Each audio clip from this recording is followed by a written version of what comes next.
This is the Between. I think it's part 4. It's a continuation of the one that's labeled the holiday special in my YouTube playlist.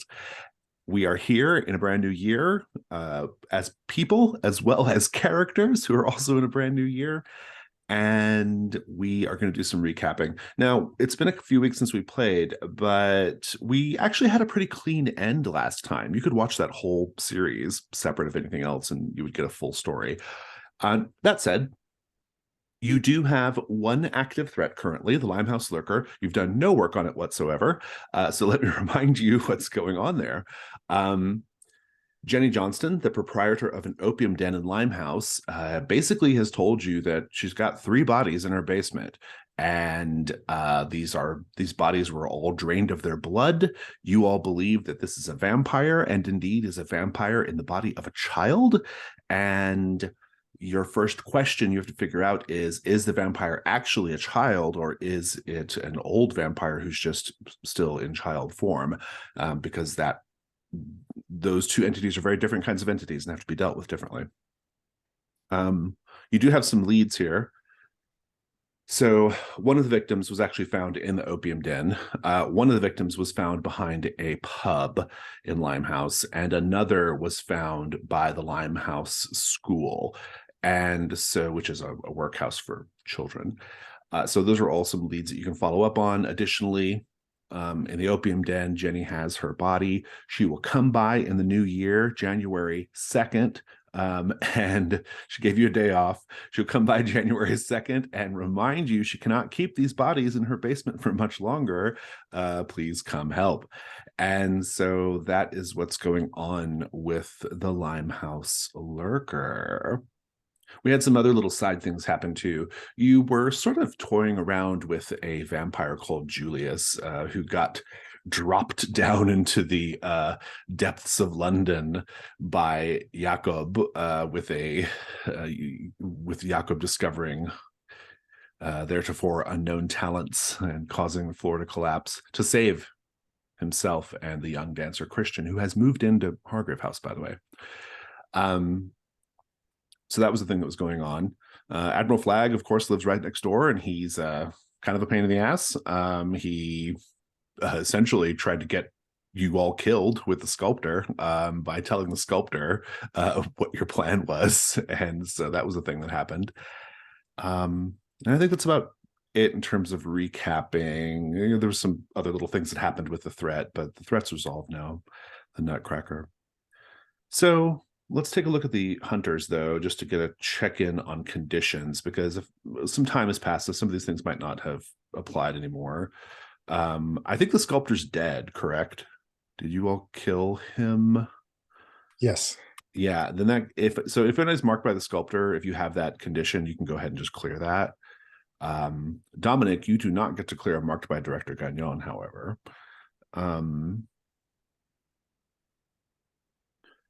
Otherwise, Victoria is most beloved. Dominic, you can clear bruised shoulder. And Jacob, you can clear drained as well. So the characters are a little bit refreshed with time or death.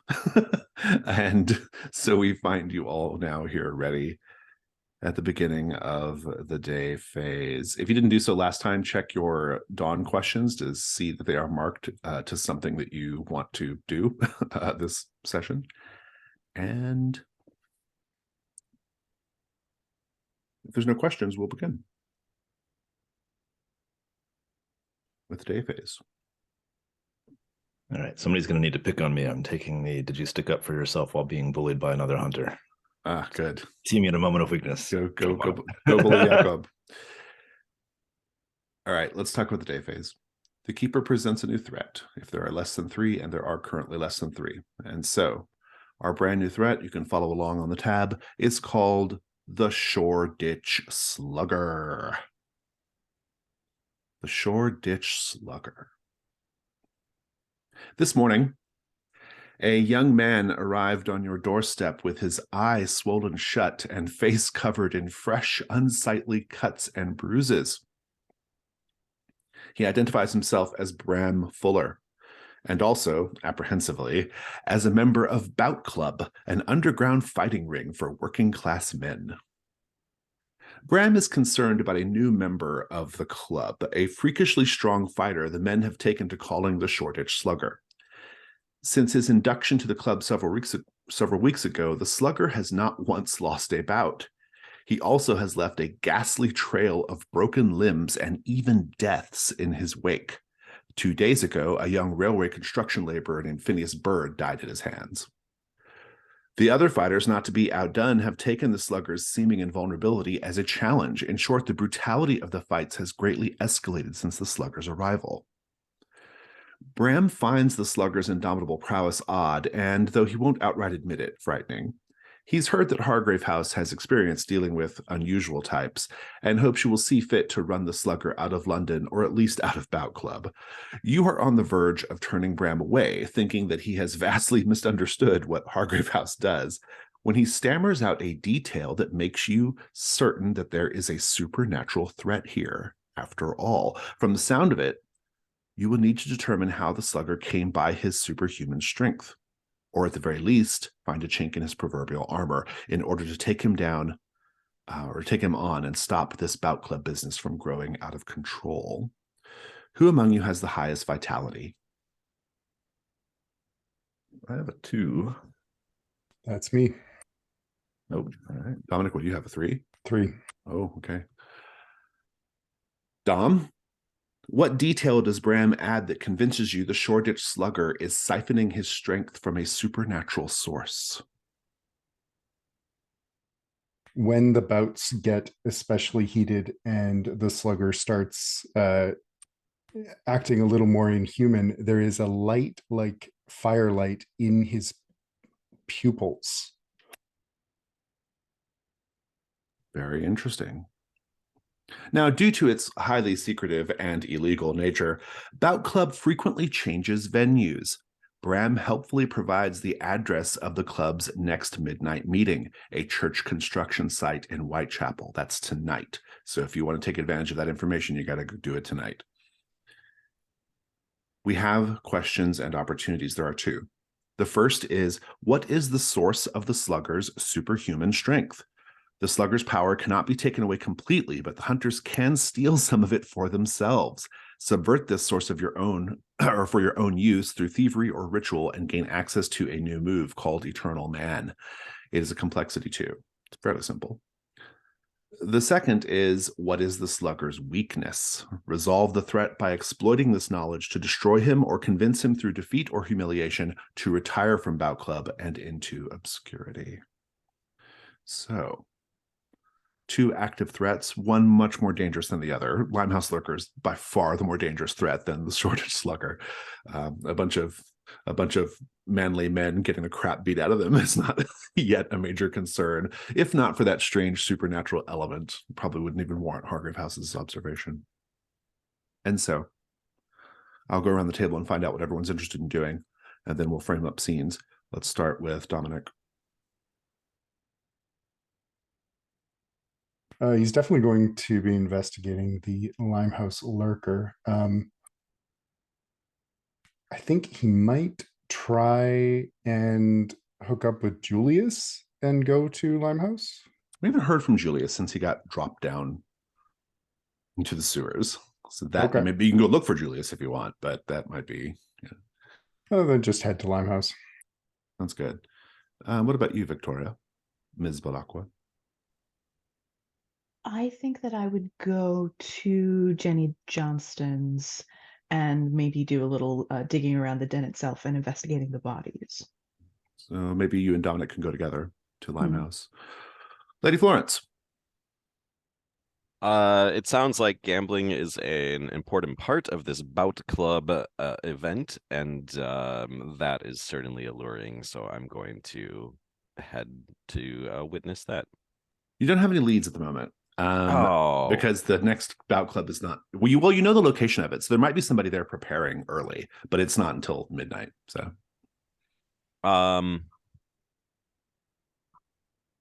you could go there like to scout out the place before, I suppose. It's a church. So Yeah, I think I might do that. See if I can fix the match in some way. Sounds good to me.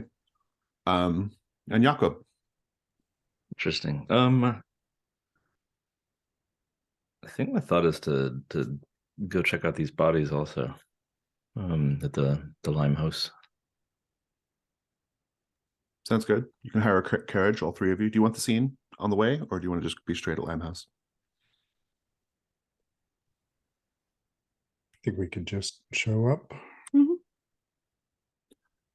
You can be dropped off in the Limehouse district generally, and then walk over to the opium den or the school or the pub. You've got access to all of it. It is a crisp winter day in Limehouse. A little paint the scene for Limehouse generally. This is not in the thread, but I just thought of it. Limehouse is one of the poorer districts in the city, rougher and poorer. In what ways do you see the sort of like poor weather and the poor social condition of its residents collide?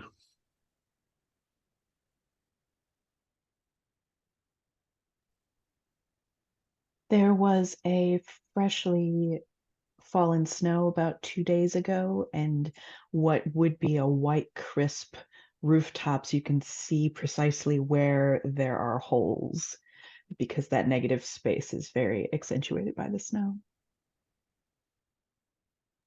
Jason, I feel like I missed a word in the question. Will you say it again? Oh, just looking around, how do you know that like the poor people in this district are having a hard time dealing with the cold? Okay, thanks.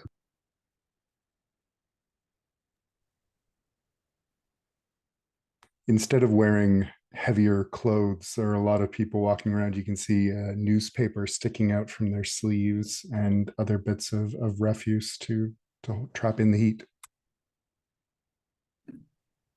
And the number of people that are outside at essentially a trash fire rather than indoors because it's warmer at the trash fire. And here come the three of you in your hired carriage, no doubt wearing coats trimmed with fur and who knows what else. Maybe not Jakob, but Jakob still probably looks very solidly middle class. So, Dom, what do you do?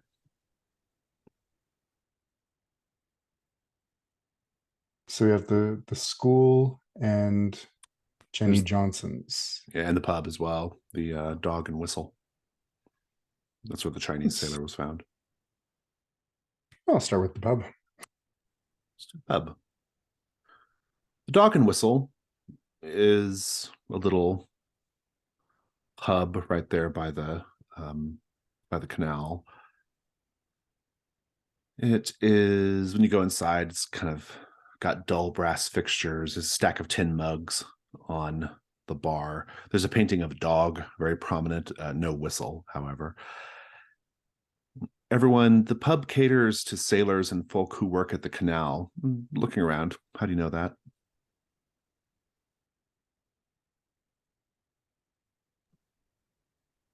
The bottoms of the chairs and the booths have salt stains on it from their boots. These are great answers on the paint the scene today. Yeah, there's a tide chart on the wall that's as prominent as the list of ales. Behind the bar is a list of crude sketches and names of people and pirates who are no longer allowed to drink at the Dog and Whistle. Mike, you get to say too. I think that there are like those really long oars and maybe some like nautical lines and that type of thing that are just like sitting outside in piles where people drop them off in between jobs. Dominic, I'll give you the lay of the land. I'm going to cut over to somebody else. When you walk in, there's not many people there. It's the afternoon, so it's not their peak time. But you do see two people. There's one person who is the barman, wiping down the bar, and there is an old woman wrapped in a scratchy gray blanket, nursing a tin mug of ale in one corner at a table. Let's cut over to Jakob and Ms. Balakwa. Ms. Balakwa, where are you going? I think that I would go to the opium den. I'm curious to see if anyone can tell me any details about things that they've been seeing that might be suspicious. And Soft Jimmy was found there. The male prostitute Mhm. was found there as well. Okay, good. And Jakob, what about you? Well, growing up in Wales, I've heard about these child workhouses in London, and I'm curious to see one with my own two eyes. So I'll go. Sounds good. You both can head over there. Let me check on Lady Florence for a minute. Lady Florence. So this beat up young fellow, Bram, told you about your where tonight's Bout Club meeting is to be held. It is, in fact, the unfinished arcade of a Gothic church. Still empty of pews. So when you kind of pop your head in there, it's just a big, wide open space, right? With a gray light kind of coming in through the windows.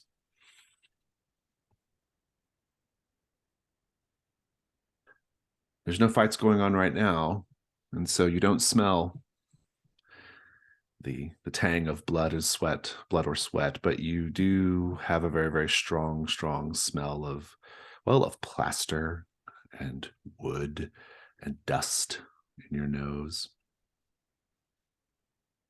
And at a glance, doesn't seem to be anyone around. What do you do? So the arcade is not currently used or hasn't been used. This is according kind of to an the abandoned church? introduction, it's being built. So yeah. Oh, okay. Mhm. Got it. So I think I want to look around at the construction of things and trying to determine, there's that difference of things that are being built for like more like permanent use, and that sort of like Hollywood type of like, oh, we're just building this to make it look nice for tonight, or for the next No, I few like days. that. Yeah, it's good. So that's kind of what I want to look into. Make the information move with reason. Okay.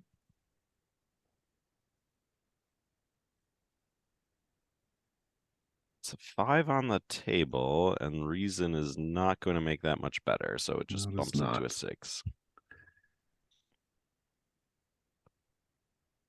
Lady Florence. You just get this like massive like surge, a wallop in your head. Your vision blurs. You blank out and collapse. Unless you want to mark Janus mask, but you are knocked unconscious. I think I'll just take this one. Okay. We'll come back to the scene in a moment. Ms. Balakwa. Jenny Johnston's Opium Den. Classic location in the between, right? We can say that now. The Opium Den is dim and smoky, even in the day. There are no windows.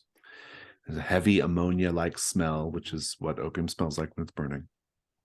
And there are people lounging on cushions, but there are also a couple of like little private areas.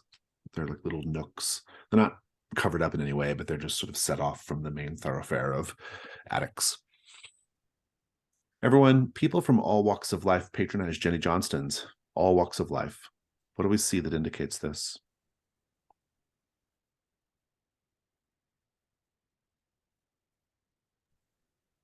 There's an entrance at the back as well as the front, and you can tell that those of maybe a lower class will come in through the back because of the trail of mud and dirt that comes through, and you can see the lane as they go to the back of the house.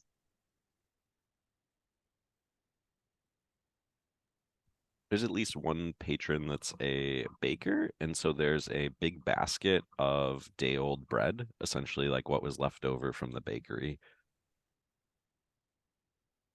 The reason that our hired carriage did not draw too much attention when we arrived is because it is a common sight leading to Jenny's place of business. And every now and then somebody in shabby clothes is passing by with a rather opulent pillow, and Jenny snatches it away and says, "That pillow is not for you." In fact, that's what she's doing, right? As she sees you, Victoria. Jenny Johnston, she has, you know her well enough to know she has a very soothing disposition. She's a very pretty woman, but her beauty has been faded slightly by age, and she wears a dark taffeta gown. And she has just snatched that pillow from this bedraggled looking addict. And she comes over to you and she says, "Ah, Ms. Balakwa, I'm so happy Hargrave House has finally decided to answer the call. I am, of course, grateful for your attention to this rather disturbing matter. How can I help you?" Yes, of course. You'll forgive our inattention. We had several eventful things to host at the house over the holidays, but now I assure you that we are here to deal with the unpleasantness. Would this eventful holiday have something to do with Christmas trees being doused in kerosene in the West End and young dancers being posed erotically and most frozen? Well, it does seem that no detail goes unnoticed by you, given your clientele. I'm sure you're very well informed. Yes, we had some urgent fires to put out, but I think that now what would be best if perhaps I could somewhat inconspicuously post up and just interview politely, ask some questions Ms. of your. Balakwa, you probably don't cut a figure that I would describe as inconspicuous as a general matter. But here in the opium den, even you are not able to draw their attention away from the pipe. Please have a seat anywhere you wish. I will shrug off my fur-collared cloak. I am wearing the kind of men's cut burgundy, little bit of a velveteen.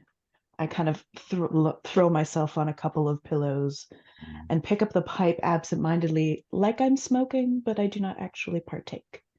You hear a voice from behind you. "That is a very lovely jacket you're wearing, madam." How kind. Jakob. The workhouse. The Limehouse school.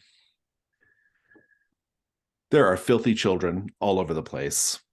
A frustrated mistress storming away from a group of girls who are not learning to sew.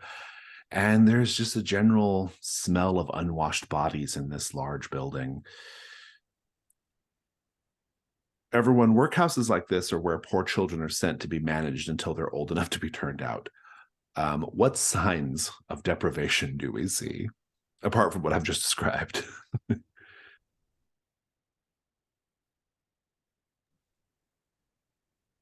Not one of these children looks their age. They are all slightly smaller and skinnier than they ought to be due to malnutrition.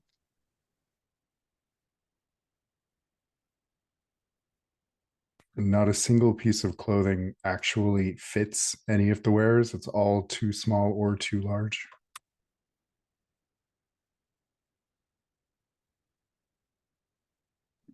At the what's supposed to pass as the cafeteria for these kids, there's there are dozens of children. There's just 2 bowls and 2 spoons hanging on a little pegboard.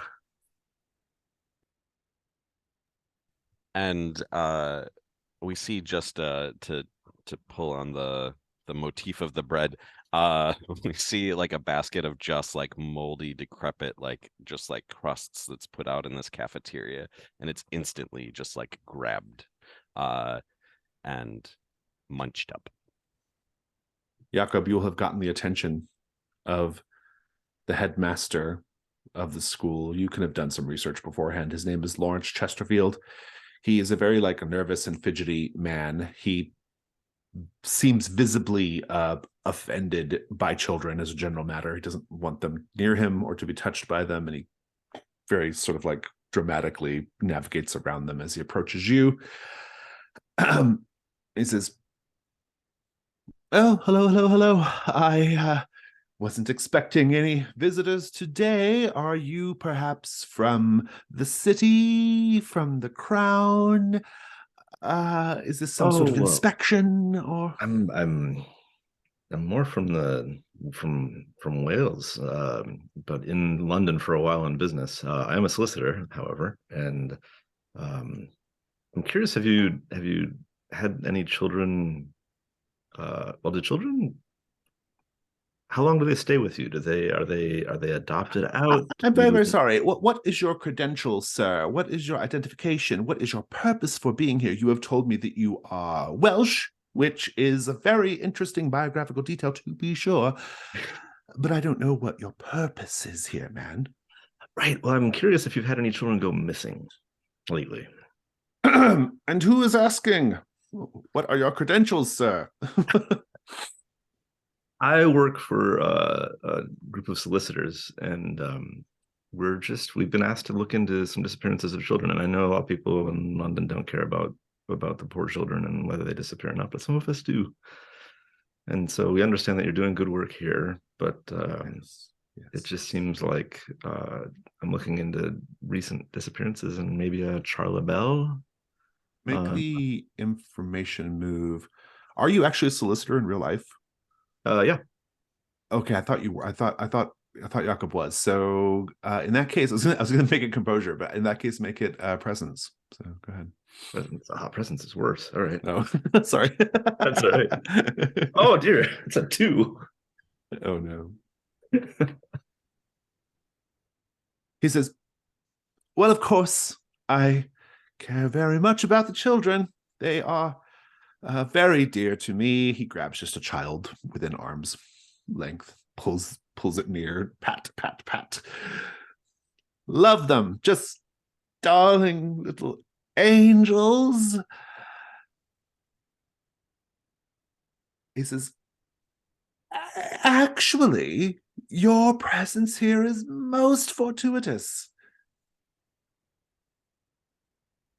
We have a number of children who, well, they have been unfortunately stricken with a certain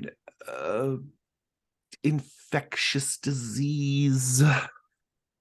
We were hoping that someone would be along to help take them to a medical establishment where they can be tended to, and we're so short-handed here. And since you care about children so much, and you look very healthy and hale as well, I hear that about the Welsh, you could perhaps take this gaggle of gangrenous youths and see them tended to.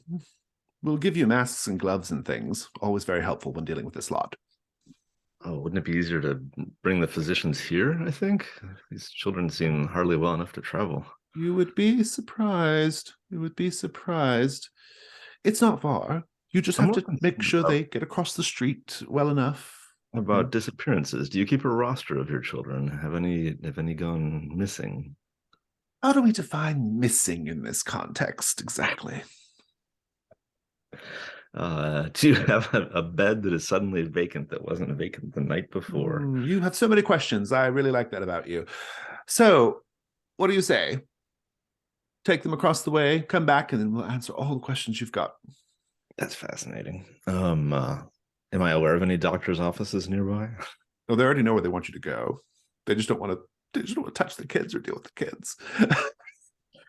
I'll put my shepherding skills to use. I can, I'll take a few children and a few of these urchins, get them a little bit of medical care, see if I can scrounge up a good meal for them. Yeah, I like that. That's good. Okay. That's good. We'll come back to this. Dominic. What do you do? You're in the Dog and Whistle. I'm going to start by walking up to the bar, taking a seat, and once the bartender looks my way, asking for a stout. He will pour you one. And how are you dressed right now? How does he perceive you? I assume you don't look like a sailor. No, I think like Dominic's clothing is always kind of has a lot of freedom of movement. So if he needs to break into a run or tackle or behead something, he won't be constricted. So he is probably looking a little higher class for this joint, but not too much. Yeah. Is your weapon? What is your weapon? I have dual blades. Yeah. Are they visible or do you keep those hidden? They're not. They're under my coat at the moment. He pours you a stout and he says, forgive me for saying so, but you don't really look like the type of person who comes to this establishment on a regular basis. He'll take a sip, look, lock eyes with the barman, and what type do I look like? I just mean to say, you look like the kind of gentleman who would probably want to, proprietate other bars in town of a higher classification, of a better sort, not little rundown canal pubs like this one. Well, I suppose it's both of our lucky day then. Indeed. And he says, my name's Roy Horsford. Roy, you can call me Dom. Or, oh, sorry, Rory. It's hard to say. Rory Horsford. Rory. Dom, yes, great, terrific. Well, enjoy your drink. He's hoping for a bit of conversation as well. Oh, yeah? About what topic did you want to conversate about? I've heard there's been a bit of bloody business in the area recently. Oh, you've heard that, have you? Make the information move with presence. 7. He says, if you mean certain sailors ending up dead behind certain pubs down by certain docks, you would have perhaps guessed correctly. Indeed, I myself and my associates were reached out to by another local business owner to see if we couldn't solve the problem. I might know something about what happened there. Possibly, maybe. But what are you going to do for me? He'll smile and lean back on the bench a little and say, if you're very good, almost anything you want. And he kind of he says, oh, really? I think I take your meaning, friend. That's good because subtlety isn't my specialty. Right. Well, the barrels and crates are out back. We can get started now hauling them in if you want. Oh, I suppose I asked for that, yes. Indeed. That's what you're doing. Meanwhile, Lady Florence. Lady Florence, Lady Florence.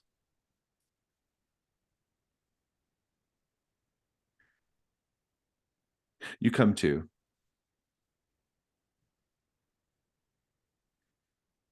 There is a man, 2 men, One squat and solid,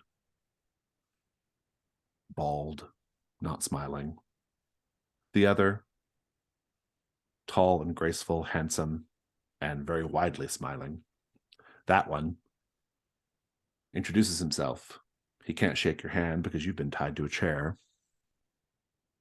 He says, "Hello then, my name's Colin Yardley, but people around here call me Jester, and by around here, I mean people in my particular social circles. Not necessarily at this church construction site. I have no mind for construction or building or any other such thing. Nevertheless, I have a vested interest in maintaining the sanctity of this space, and I don't mean sanctity in a religious context. Why were you sneaking about?"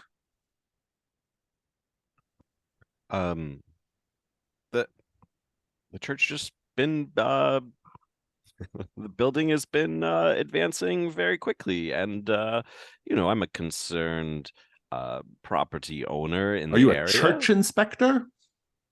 No, just a concerned neighbor, and I'm a little bit worried that we're building above the regulated height here, and He just looks up at the wanted big to. vaunted ceiling, or the arched, cathedral ceiling, and he says, "Well, you're a little late for that." If sometimes you just have to stop things from happening, there's really this church is going to be here forever, right? Like, we might as well, it may just be a matter of inches to just correct the issue now, rather than letting it linger. I'm looking at the fine state of your boots, your jewelry, the fur trim of your coat. You don't exactly look like a civil servant to me or a concerned busybody neighbor. There are no residential homes in this area after all. You are, I guess, a lady, perhaps, or the daughter of some fabulous merchant. In any case, you look like you come from money, and I have to ask the question, why would someone like you be poking around in a place like this? I have something of a talent for intuiting people's true natures and motives. Well, And I'm on the very verge of intuiting yours. Given that you're so close to intuiting mine, you would also understand that to tie me up and hold me hostage inside a place of worship would certainly not look good on your part. Well, if Brick here, to his fellow, if Brick here were to, throw you into the Thames with your legs and arms bound, I don't think anyone would really be able to make a report now, would they?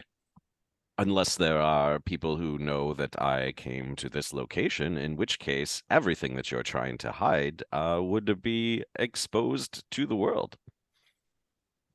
Oh, I can see we're not getting anywhere fast here. Brick. And Brick comes over. He just pops you in the jaw. And I'm going to give you black eye as a condition. Okay. He's like, after you get a minute to catch your breath, he says, "All right, then, let's try that again, shall we? What are you doing here?" I, as I said, believe that there's construction going on. Let me help you out. Let me help you out. An associate of mine, a young man by the name of Bram Fuller, was seen going to Belgrave Square to talk to people in a mansion on that square, and you came out of said mansion shortly thereafter and ended up here. And so I put the question to you again. What are you doing here? And what did Bram Fuller have to say to you? Bram told me that there was construction going on here that is outside Brick pops you again. of the... He just punches you again. And he goes in real hard this time. And I think he actually dislocates your jaw. That's a condition. We can do this all day.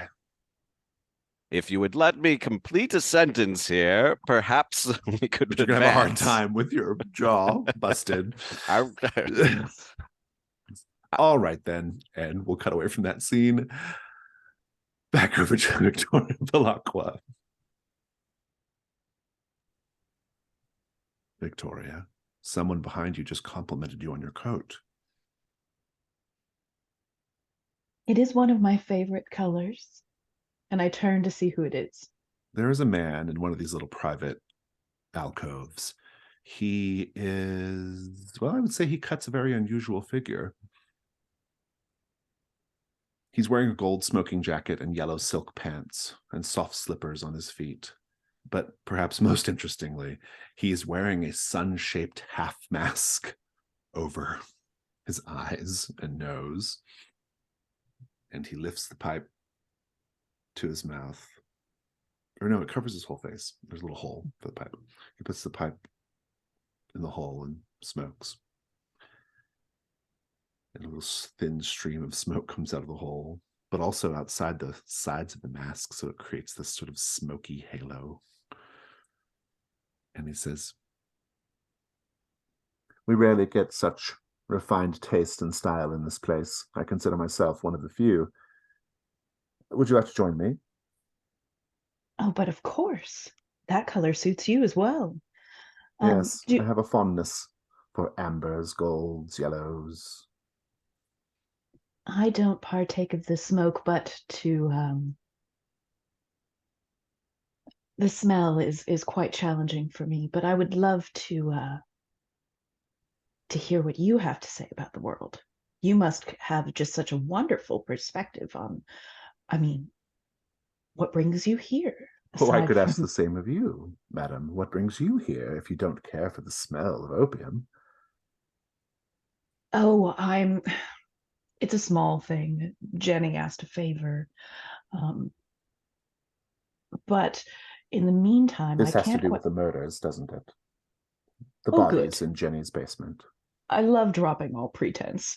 Yes, of course. But how do you know such things? Should I be suspecting you? I, too, have no use for pretense, says the man wearing a sun mask. I know things. It's something of a vocation of mine. And he kind of leans back. Says, in fact, I work in a secret government ministry that has the responsibility of finding out things. That's why I have to wear this mask, of course, because my identity. I can't be seen in a place like this now, can I? Oh, I just... Honestly, I meet all kinds in my chosen vocation, and I thought it just a pleasant affectation. You have a sunny disposition and wished to show it to the world. Go ahead and make the information move with presence. Okay.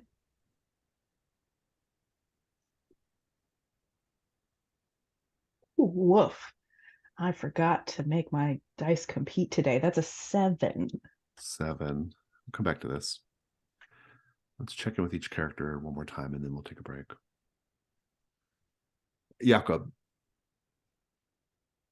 this gaggle of kids is brought to you. It's a collection of boys and girls between ages 6 and 12. And they're all like, oh,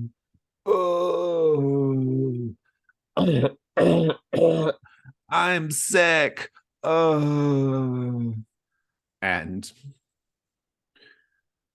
Mr. Forgot his name already, the Chesterfield, he says, here they are, these poor benighted lads and lasses. Now, and he kind of gives you the address, and he says, you're going to want to take the shortcut through this alley, right? Just over there. And he's sort of like telling you all this, to avoid letting these little mongrels, children, touch any people on the streets with their terrible, terrible afflictions. You come right back after you drop them off, and I'll tell you everything you want to know. All right, we'll be back in time for afternoon tea. Sure, these children probably haven't had tea in a while, if ever. Yeah. So do you take them? I'm gonna take my cane and kind of, instinctively herd them out the door. And as we're like, once we're out the door and kind of out of earshot, I'll say, children, I think there's a candy shop nearby. Let's go get you some sweets on our way to the doctor's office. Like, the sugar makes the medicine go down, I hear. And then I'll start regaling them with stories about my childhood. I'm like, my childhood was not like yours. London and Wales are very different, let me tell you. And I'm kind of babbling on a little too much, figuring if I kind of impress them with this story of my childhood herding sheep, that then they're going to give me information. Because then I'm going to ask them about the disappeared child. I'll let you have the information move. There's something else that's going to happen, but I'll let you have the information move.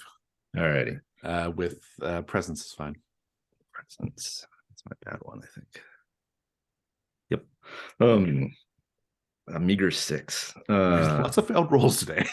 Yeah. So, children, when I was your age, my time was spent out in the countryside herding sheep across, the paths and the pastures. And you get down an alleyway and they jump you. They jump you. They kick you. They kick your legs out from under you. They have small like blackjacks, and they just begin beating the crap out of you in the alley to take your stuff. It's a coordinated attack. Awesome. That's what's happening to you right now, unless you want to put on a jazz mask. I think I'm going to put on a mask, and give me 1 second to think of whether this is the right moment for this. But I have unlocked another one of the. I'm sorry, I'm forgetting the name. The Tools of Mars. What are they called? Sword of Thantis. Oh, yeah, sort of this. Yeah, you have the Sword of Thantis. That might be a funny thing right now to have a bolt of lightning strike down. Give me a second to meld this. Oh, so you got a key. I've got a key, yeah. Nice, let me look at my masks. Yeah, I'll check a mask. Oh, wait, no, hang on. I want the kids to mug me, so I don't want to check a mask, right? They've jumped you, so you can decide what you want to do at this point. If you put on the Janus mask, they're going to tell you just information instead of jumping you. Nah, let them jump me. It'll be funny. Okay. All right. So the Sword of Thantis, which calls lightning from the sky. How does the atmosphere change in the sword's presence? It's a literal sword, by the way, that you have on your person. How does the atmosphere change when you raise the sword up from this gaggle of children? This is can it be my sword cane? Is that acceptable? That's fine. Yeah, that's fine. All right. I think I'm still learning my powers here. So you children, I trusted you, and vermin, back off. And I draw my sword cane, and as I kind of wave it about, my hair on my arms sort of stands on end. My hair itself kind of does the same, and then there's this crackling and popping, and like some of the brickwork on the buildings, little pieces of stone pop out from the bricks, and then lightning comes down and hopefully terrifies all the little urchins. It's going to be a day move. We'll come back to this in a minute, though. All right, Dominic, I'm going to give you a condition. Exhausted. He's managed to give you a good workout, even you, as fit as you are. Maybe don't do this sort of calisthenic type workout very often, or aerobic, I suppose it is. And when you're all done, he says, good. A man needs a sheen of sweat on him, don't you think? He says, as he puts his hand on your chest. We could have just skipped to this part. Says, maybe later. I've got to run this place. But I'll tell you what you want to know. Or I'll tell you what I know. I'm listening. This is, well. And here, I actually haven't looked at the clues, so give me 1 second.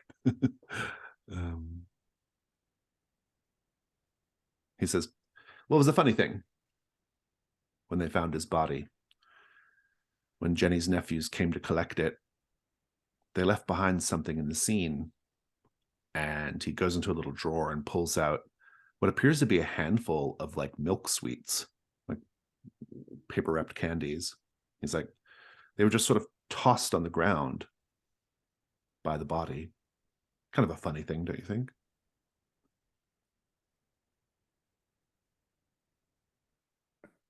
Children's candies? Well, children's candies by the body of a Chinese sailor drained of all of its blood. I think that's a little unusual. It is. Thank you. That's your clue. We'll check in with Lady Florence one more time. Lady Florence, are you going to make some effort to escape, or are you going to tell them what they want to know? I think I'm gonna kind of tell them what they want to know, but in obstinate way. Slightly obstinate way. So essentially, like, I say, like, you know why I'm here. Let me go, and I'm a patron.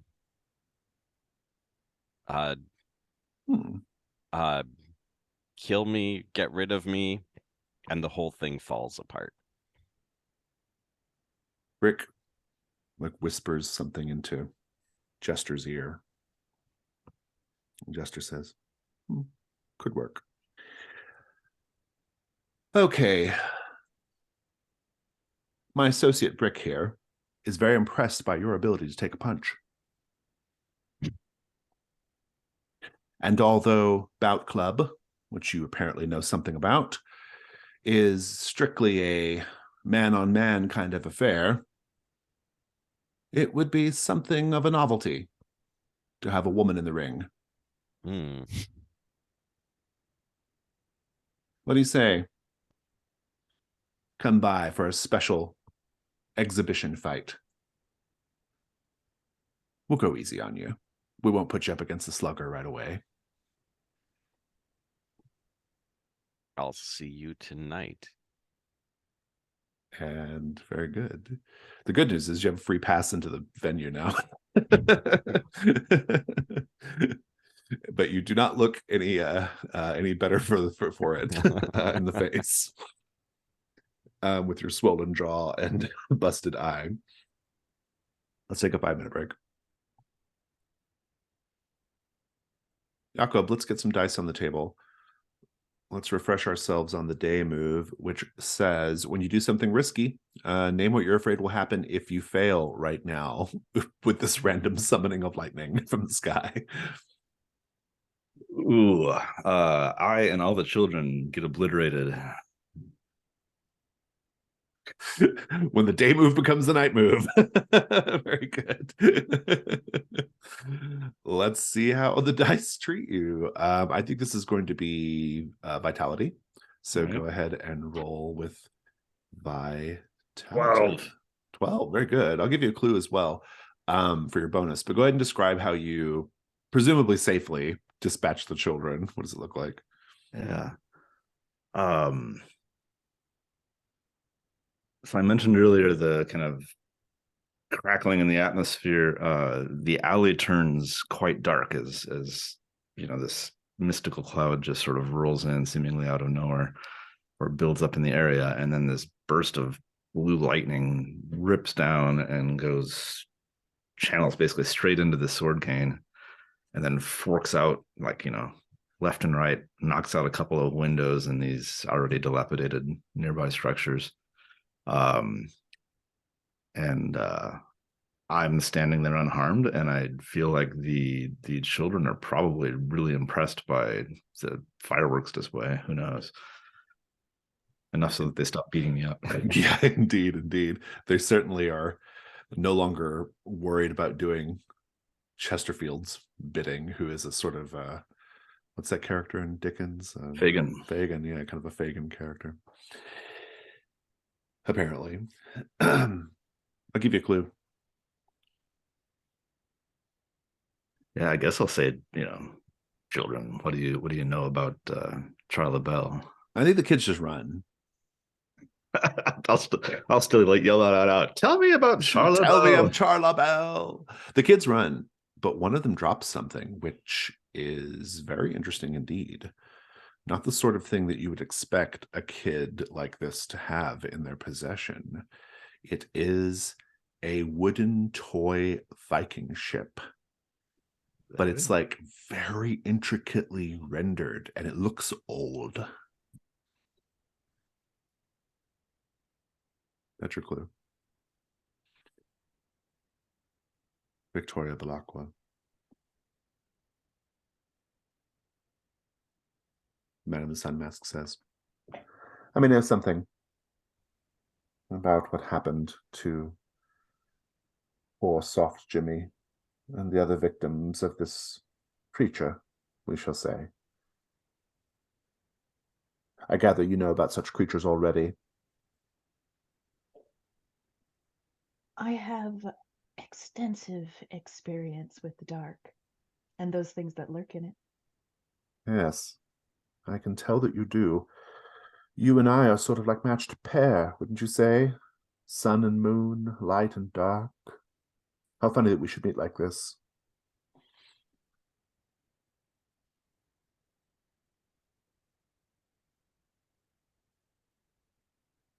I'm sorry, I was hoping that you could talk to me a little bit about the bodies. Are we what is this? Our murderer has something of an interest in history. This appeared around the time of poor Jimmy's death. And here he's had like this sort of, in his little cubicle, he has this like a Indian sari like panel hanging up on the wall, cloth. He pulls it down. And on the other side, there's a chalk illustration of a Roman phalanx. I think that's an interesting coincidence, don't you? I think Victoria is very much in a heady, like sitting in a room where everyone's smoking opium, thinking that she's not going to get a little bit high from just being in this space, and is having a little bit of a focal problem. And so the chalk outlines and things might be a little bit dancing around in her vision. Mm. So I will lean in and perhaps place a hand on the chest of the man and then kind of lean over him, whisper in his ear, "Are you also a student of history?" And this is a good place to sort of unfurl the complication. He says, I am a student of that which tries to hide in the dark, Miss Belacqua, whether that be history, or people, or places, or even whole dimensions. I would very much love to have dinner with you tonight, Miss Belacqua. But how would you? But oh, I'm not quite feeling myself. I suppose there's no harm in it. Splendid. Then meet me at my place around 8. Why don't you send someone to bring me to you? I don't know where Yes. you live. We've met in a den of opium. Well, you certainly can't miss my house, Miss Belacqua, but yes, I'll send a handsome cab by Hargrave House, he says. Delightful. I'm looking forward to it. If you'll excuse me, I'll kind of stand up shakily and try Take to. a condition, the man in the sun mask. Or marked by the man in the sun mask. Understood. Jenny Johnston will come by and give you a purposeful look like, what are you doing? You're supposed to be investigating bodies in my basement. And then walk off. Meanwhile, let's check in finally with Well, I got one more for Lady Florence and one more for Dominic before the day phase is over. Dominic, what do you do once you're done chatting with Rory Horsford? On his way out, he's going to nod at the woman with the blanket. Yeah, she's got And- like a tatty looking gray blanket around her shoulders. And he'll kind of be using a handkerchief to mop the sweat off his brow, and he'll just look at her and say, I don't suppose you know anything about the people being drained of blood around this part? She's like, the only thing I know is that this place is too damn cold, she says to Rory, or she says out loud so Rory can hear her. I keep begging him to fix the seals on these windows. Well, it is the dead of winter in Limehouse. Another good reason to fix the seals on the windows, it being winter and all. She sips her. She's been working on that same mug of beer the whole time. And he'll look back at Rory, and if Rory's paying attention, kind of be He's like, not. He'll kind of sigh, look down, and take off his coat and hand it to her. Oh, that's very kind of you. Thank you. I'm Elma Thorpe.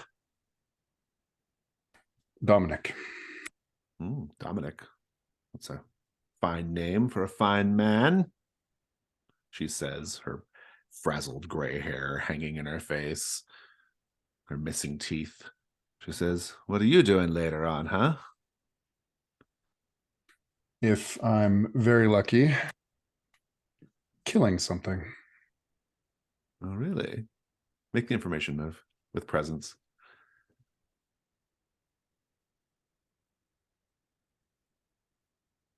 Four.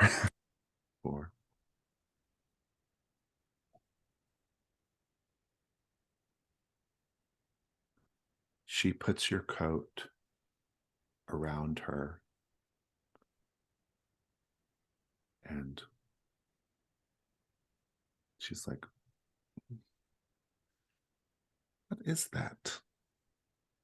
And she pulls the coat open, and you can see now that the coat is lined with something. You didn't touch it because you're wearing gloves and a shirt, but she's not wearing gloves.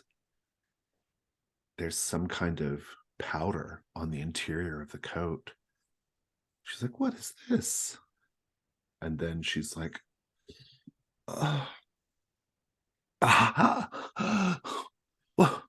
what have you done to me?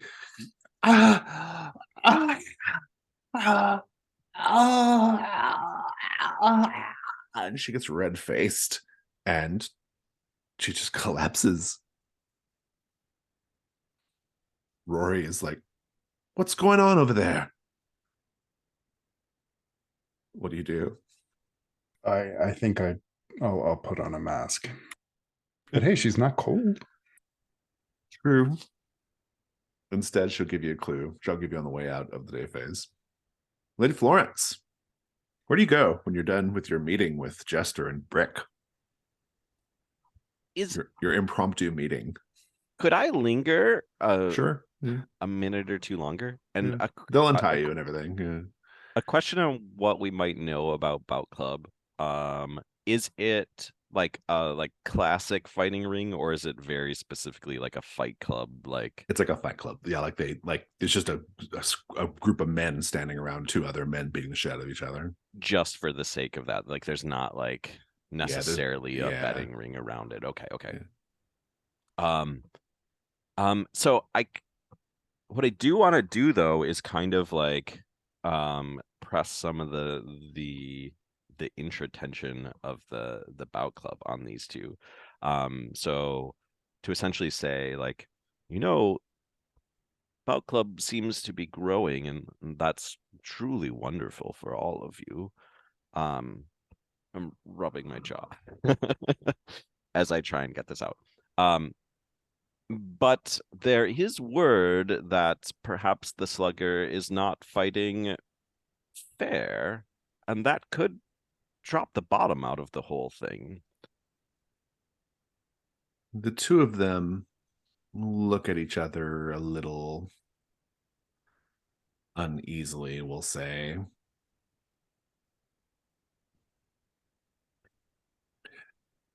You wouldn't have any strings that I could perhaps tug on, knowing that they're not connected to you in any way. Make the information move with composure. Okay. I'm going to make you at disadvantage because of your busted face. Fair enough. 7 plus, oh, disadvantage 2. This is gonna be bad then. Ooh. It's a 6.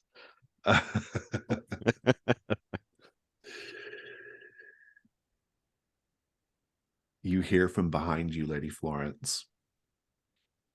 Someone says,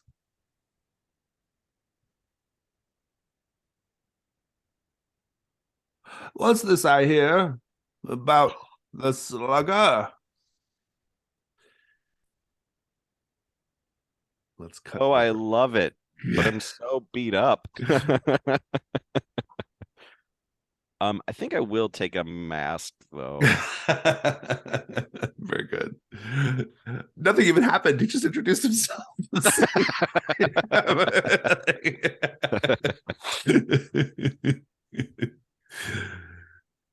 Instead, they will look at each other a little sideways, and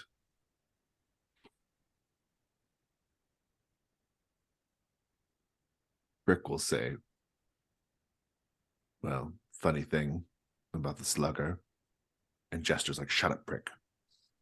Brick's like, "It ain't nothing. It ain't nothing. But it's a funny thing. The slugger smells of honey."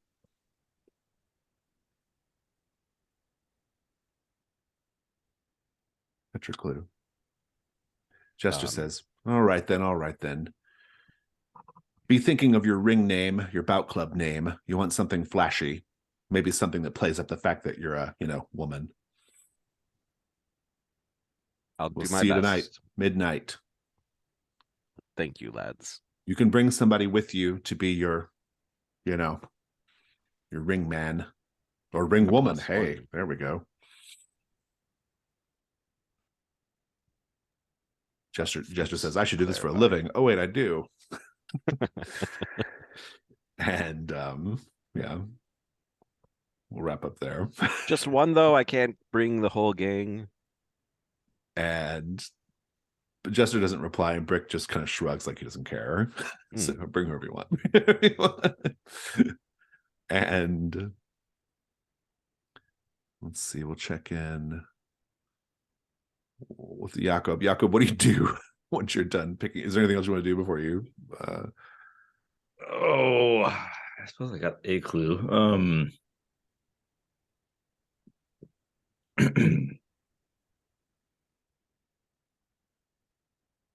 I don't know if I'm going to get any more out of the workhouse right now. You just give us a little bit of color if you want. You did just pull out your sword cane and it shot lightning. Right, I suppose there's that. Yeah.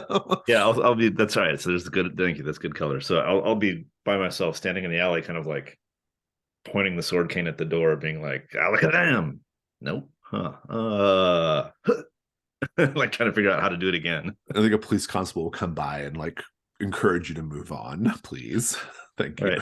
I will feign being drunk and kind of wobble my way back to the, I don't know, I guess to the pub. Yeah, maybe you can meet up with Dominic after he's not done killing a a woman. Here's the thing though, she will tell you, she puts the coat on and she says, "I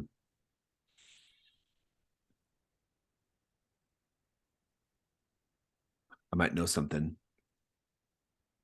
about what you're looking into. Murders I in that. am all ears. She says, well, imagine a thing. Or consider this. And she points over at, there's a clock on the wall. You notice anything funny about that clock? You do. The 3, the 6, the 9, and the 12 are all missing from the clock face. And then she points over to the painting of the dog and the whistle. There's a second painting there as well, of just portrait. But then there is a blank space that's lighter in color because a third portrait used to hang there. It's now missing. And then she points to one of the beams above. And if you look, every third bolt in the wood is missing. And then she opens her mouth and she shows that every third tooth in her mouth is missing. And she says, seems our friend has a fixation with things that are in threes, the third of a thing, things divided by 3. It does not look like her teeth were freshly pulled from her mouth, by the way. That is your clue, though. Noted. The complication, you notice the powder in the coat before it touches her. That did happen. Someone poisoned your coat. Dom will kind of give it a double take and just snatch the coat back and say, I'm sorry, that wouldn't be good. She's like, fine. You got what you wanted out of me, and then you take. Well, she just goes back to her beer. He'll pull out some coins and leave it on the table for her. You can put arsenic laced coat in your personal quarters if you want. And I will also give you an O on your hunt.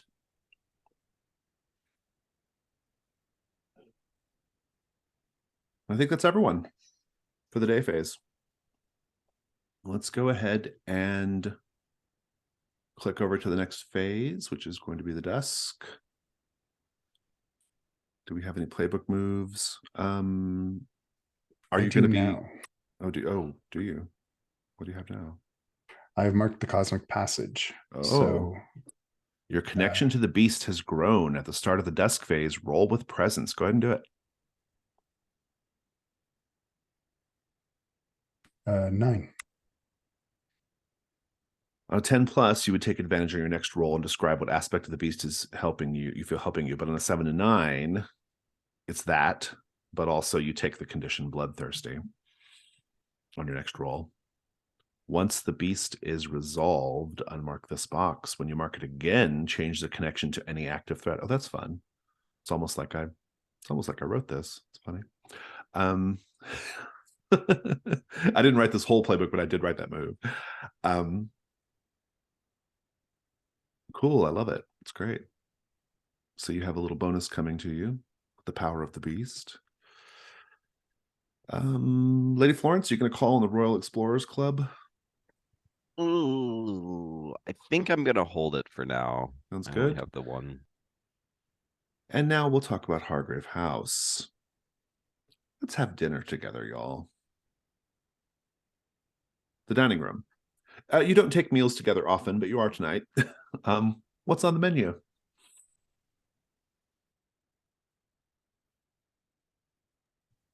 Although Victoria has a dinner date, so maybe you eat lightly. Port. A glass of port for courage. Indeed. All that reminiscing about shepherding in Wales, we're going to have some lamb. Nice roast lamb. Some potatoes. Admiral Flag apparently dropped off some giant shrimp, and so I've just put those out as an appetizer. I feel like he does these things to taunt you because you didn't discover a mountain, but like I don't think he knows what you actually did discover beneath the waves, which I think is funny. Yeah, Dominic, what's on the menu? I think there is still some leftover trifle from our big party, and so he's brought some of that out for dessert. What's Christian having, Jakob? Because Christian's there having dinner with you. Oh, right. What's Christian having? I'm assuming Christian's still dancing. Do dancers do that thing where they alternate proteins and carbo loading? There's probably even a more extreme version of it that Director Gagnon insists on. Yeah. A wildly Victorian array of like squab and grouse and herring and cod and halibut, and like it's just like Jakob's kind of like got his fork to his mouth and is like, I've seen farmers eat, but my God, man, you can put away the food. Indeed. Very good. Very good. Dining room. I will note Julius turns back up for dinner. He says, nothing for me, thanks. And gives Christian and Jakob a very, very hard look, and then goes up to his room.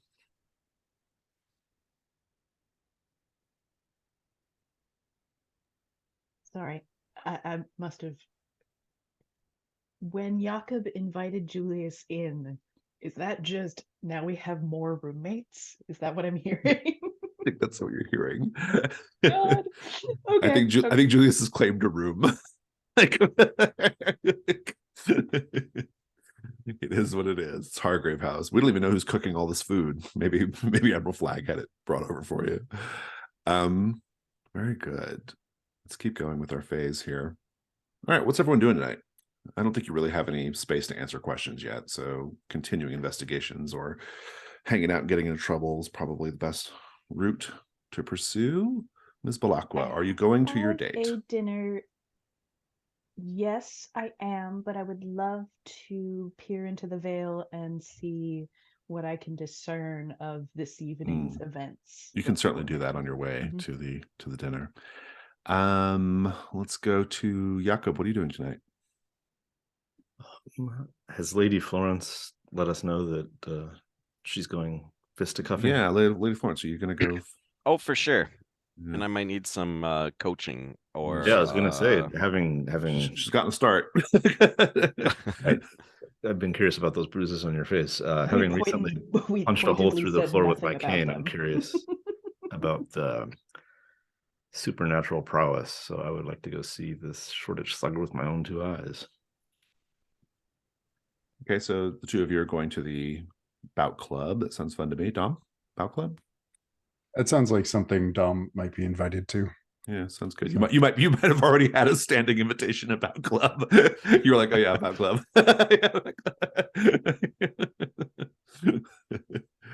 Good. Picturing Dom at the door whenever Ram first arrived, being like, shh, no. We don't talk about Bout Club, remember? It's the first rule of Bout Club.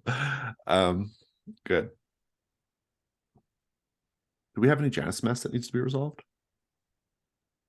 I do. You want to do it now, or do you want to wait? I'm almost ready, but I'd like wait. to maybe simmer on it a little bit longer. Let's go ahead and pick our unseen then. Let's do let's just do the very first one. A Night at the Grand Guignol. The Baker's Son. Every class of people in London is represented in the audience of the Theatre Grand Guignol. They have come to watch the newest production, The Baker's Son, a story filled with romance, heartbreak, and bucketfuls of blood. Everyone does paint the scene.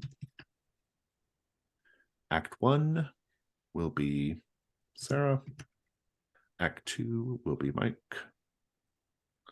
Act 3 will be Ben. Let's take a 5-minute break. We'll come back and do the night phase. The night phase. A night at the Grand Guignol. As the limelights pop to life and the crimson curtain is raised, what do we see as our eyes scan the stage that tells us this is the story of a humble baker's son, keeping up with our bread theme for today?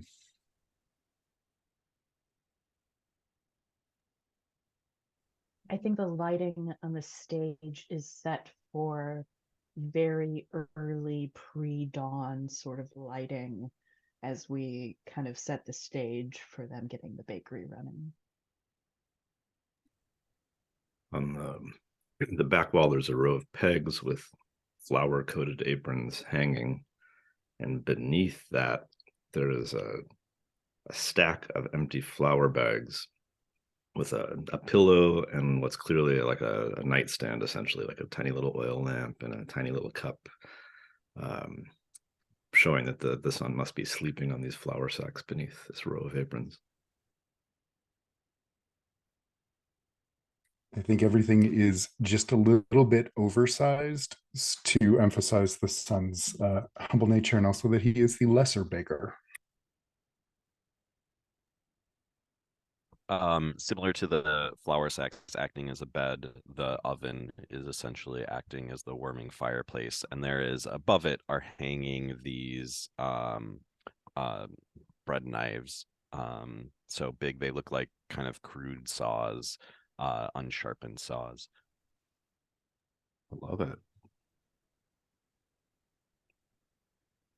Victoria, you are first out tonight because you're not going to the midnight fighting club. You're going to an 8 o'clock dinner reservation. The man in the sun mask does not send just a handsome cab. He sends an elaborate carriage with like trimmed with like filigree and gold, and like a coachman in a velvet coat. It's very fancy. What do you do?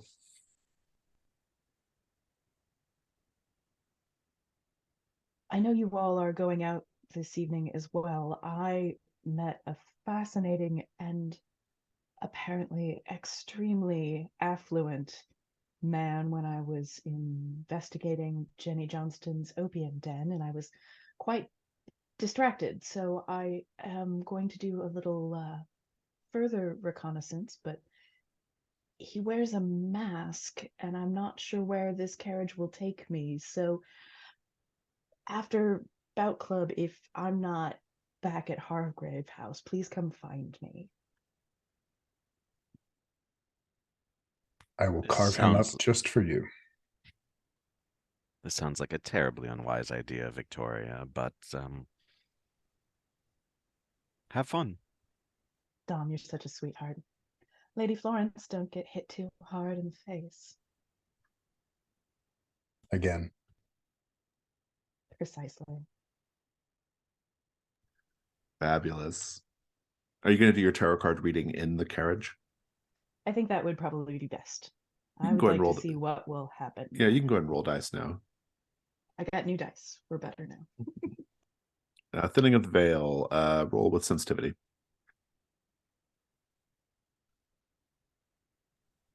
13. 13. You get to ask what is about to happen, why is it about to happen, and you get a clue as well. Very good. We'll come back to this. Later on in the night, these are staggered, asynchronous scenes between Bout Club and Ms. Balakwa. You're all heading out to this church. You know where to go. It's actually not far. You can walk there pretty easily. And Bout Club is in the air, but not like, you have to like look, right? You have to know where to look. You got to know what to be looking for. It's like a mimetic virus taking over London. If you know, you know. For example, 2 young men, one limping and one with blue blue-black bruises under his collar. They walk past you and they wink at you, and then they keep on their way. Later, you see a sailor whose lips crack and bleed as they curve into a grin, revealing a pair of missing front teeth. And he also gives you the wink.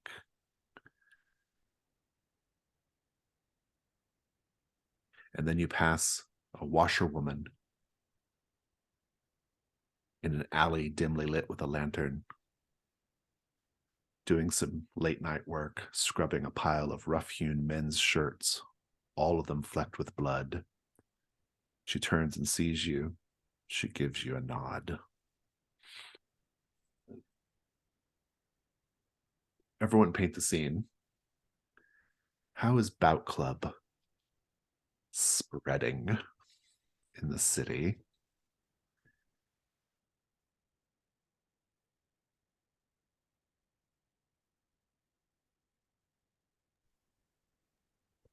I think there's some knockoff bout clubs that like we can see, and there's probably like even like you can overhear somebody say like, you win here, you get to go to the real thing, that type of thing, and that may be completely like false. But yeah.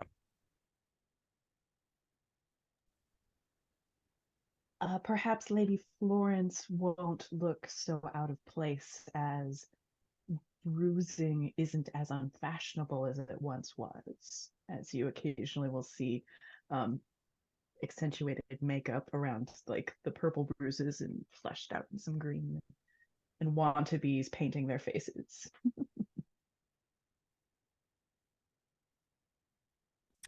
There are people who have taken it upon themselves to recruit by picking fights with people who look like they might be entertaining at the very least, and should they win, inviting them. But it means just random brawls on random street corners. And outside some pubs, there's sort of a new tradition of having like a weighted mannequin made out of wood there with some sign around its neck that's like, knock the mannequin down and you get a few pence off your pint. And so people just like, run up and clock the chunk of wood straight in the face, trying to topple it over. Some of them are rigged, so they're considerably more robust, and the person ends up with just bleeding knuckles and a sore hand. Rick lets you all in to the church. There's a little small queue of people. He's kind of telling some of them to get lost, scram, but the three of you are allowed in. And he kind of says to you, Lady Florence, he says, apologies about the shiner and the jaw earlier. Happens. I've had worse. As you go inside, you straight away see two fighters trading blows in this sort of improvised ring, which is just a group of people standing around them. They're both beaten and bloody, and there's a large group of raucous men sort of cheering them on. Paint the scene. What about this spectacle is beautiful?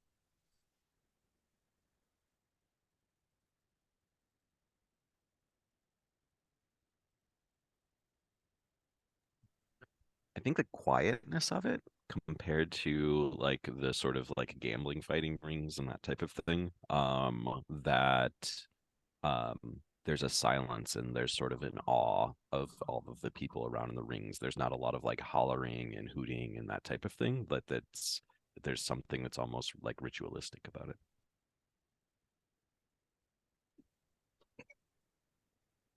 I'm thinking there's a mild. This is open air, right? The church is not complete. Yeah, this is probably exposed a little bit at the top. Yeah. So a thin veil of snow on the ground and blood droplets landing almost like constellations of stars, kind of echoing what's above. Love it. the fighters are taking care of each other between matches, stitching up wounds, cleaning up faces.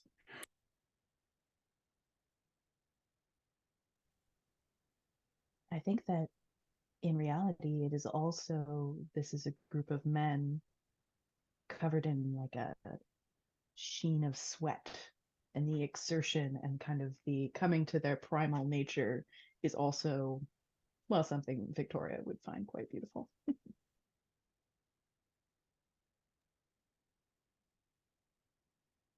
Good.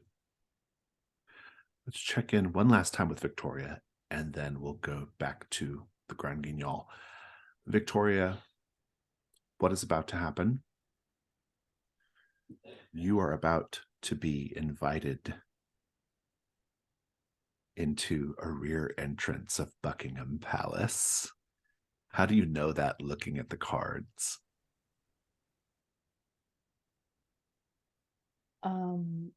I can't stop drawing queens, wands, pentacles.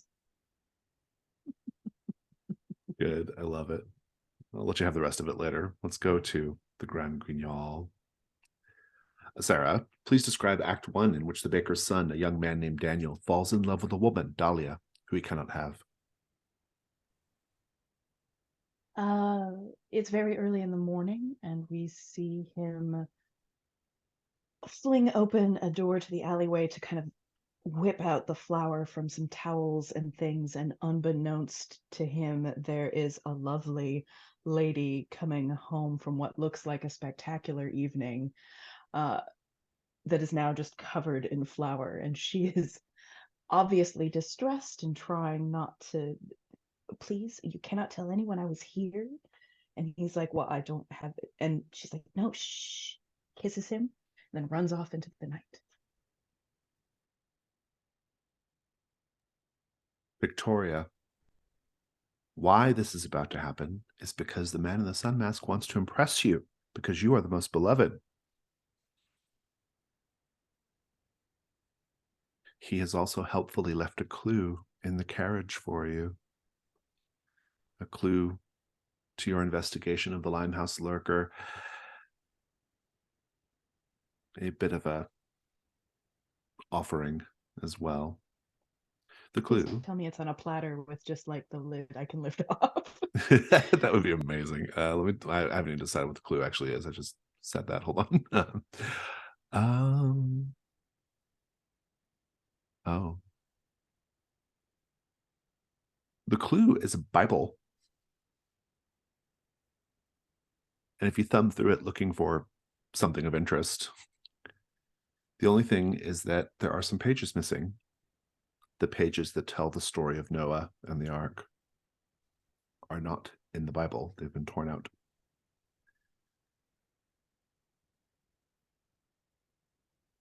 You are taken through the gate of Buckingham Palace and the carriage, but you're not dropped off in the front. The carriage goes around towards the rear.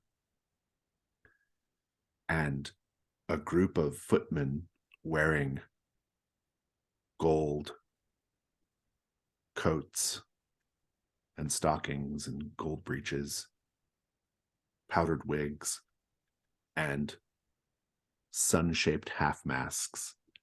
They come out, open the door, and help you descend out of the carriage.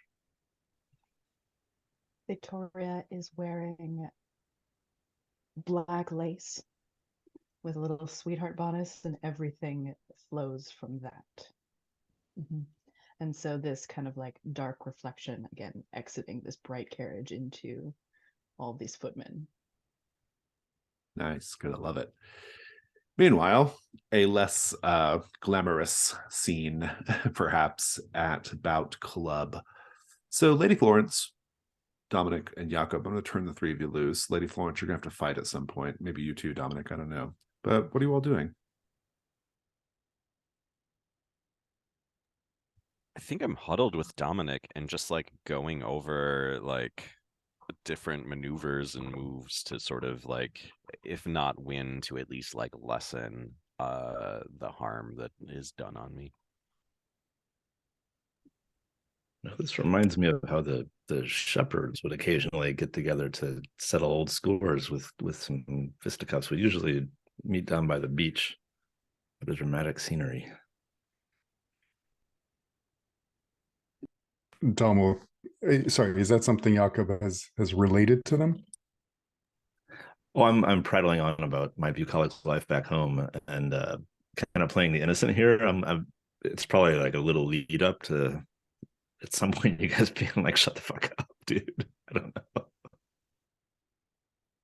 Dominic will kind of look at Jakob and just say, I often wonder what even the point of view is, let alone why you're here. I take it you didn't share the fact that you called lightning from the sky with them. Yeah, I'm not even quite sure how I did it. I've not shared that. Well, I came to Hargrave House looking for answers, clearly, and I have to say, thus far, I haven't. It's been fun tagging along, but nobody's really helped me. Perhaps if you didn't raise so many questions, Jakob. Can I box with hands like these and I try to make my fingers separate, but they won't. They just look like very normal hands right now. Many could. You, I wonder. Perhaps we should find the youngling a seat. Away. There are no chairs in the venue. Lady Florence, it seems that the young men remove their shirts to prevent bloodstains. What are you gonna do? Look at the. Look at I can take shirts. a few bloodstains. That's not a worry, Jakob. Now remember, your guard, all times up. Hands in front of your face. And if they expose any part of them, go for it with your teeth. My jaw is in an interesting situation here, though, Dom. I don't know how hard I'm going to be able to chomp on them, as you'd suggest. Can Dom attempt to set her jaw? Yeah, I like that a lot, actually. Look, I'll just let you do it. What does it look like? Dom will kind of tilt her head and say it's just out of sort. Count to 3. And then even before she begins to count, he'll just yank it into place. I guess that helps. Yeah, I assume there's a burst of pain. It probably is not the best feeling thing in the world. I actually think this might have triggered the vulnerable move, because even though this is not a casino, there are bets being placed on the fights. And even though this is not necessarily sex with strangers, it is a bunch of sweaty men going at it in the most erotic, violently erotic way imaginable. I'll let either of you choose whose vice is being fulfilled here, and then you can have the bonus in addition to clearing conditions. I think it's Lady Florence, because Dom is still hoping to head back to Limehouse. Oh, interesting. Tonight? If time allows. Yeah. Lady Florence, you can clear your condition with your jaw. It's still, visibly looks bad, but it doesn't bother you anymore. Lady Florence, you get the bonus too. You can invite Dominic to ask you a question about the past, or you can stumble on a clue while you're here in Bout Club. I got robbed of clues earlier, so I might go that way. And Dom, you can clear a condition as well if you want to make a case for one of yours. Perhaps my communing with the beast has gotten rid of exhaustion. Oh, yeah, I like that. Yeah, good. Powers you up. Would you say Lady Florence is your bonus? I'll take a clue. All right. You get to invent it yourself as a player. So just think of what the clue is and let me know at some point. And Jakob, the two of them are doing what they're doing. What are you doing? They're kind of ignoring you. Oh, trying to see where this. I think which somebody one? walks up to you, Shoreditch Jakob. Slugger. Somebody Sorry? walks up to you. Somebody walks up to you. A young man. He reeks of cheap liquor, bloodshot eyes. Definitely not crying right now. And he comes up to you and he's like, "Are you here to fight? Are you here to get in the ring?" No, I'm here with some companions who are fighting. Well, when you do, just know that I get first crack at the slugger. Do you hear me? He's mine. All right, buddy. I got it. Did he do you wrong? Me, the Shoreditch Slugger, whoever else wants to be there, doesn't matter. I'm taking him down. Taking him down. Have you already faced off against him once, or are you just feeling No, confident? lucky for him. He's got tears running down his eyes right now. I'm not crying, by the way. It's just my allergies. I'm sure if you get your chance, you'll fare well. Another man leans over to you and he says, his brother was killed by the slugger in a fight. Oh, you're Phineas's brother. Yes. That's yeah, I can see why you feel like you need to, sort of show some sense of family honor. My understanding that you might want to train a little longer, like let the path of vengeance take more time for you, because I'm told the Shoreditch Slugger is quite potent, almost supernaturally so. He's potent, all right. Well, if he's potent, I'm impotent. We're doing this. And he goes to call for a match. I don't think that word means what you think it means. Let's go back over to the Grand Guignol. The Grand Guignol. Mike, please describe Act 2, in which Daniel impotently fights back against the forces that prevent him from being with Dahlia. So I think this would be somewhat historically accurate, but Wagner is all the rage right now, and so there are like Valkyries that have like these very like grain type of like markings across their armor and that type of thing, and they keep on every time the baker's son tries to meet the woman. These Valkyries come and are just kind of like, no, no. And he's trying to duck around. There's a lot of like pantomime type of things, and they continue to stop him and are pointing and directing him back to the bakery and the ovens, and he's never able to pursue his love or reach his love, I suppose. I love it. I love it. Did Sarah step away? Sarah, are you here? I did, but I'm back. Very good. You are escorted down a candlelit hallway by these sun-faced footmen who do not speak. And they open a door into this small but sumptuous little weirdly hexagonal shaped room where there's a table with candelabra. There are paintings on the walls.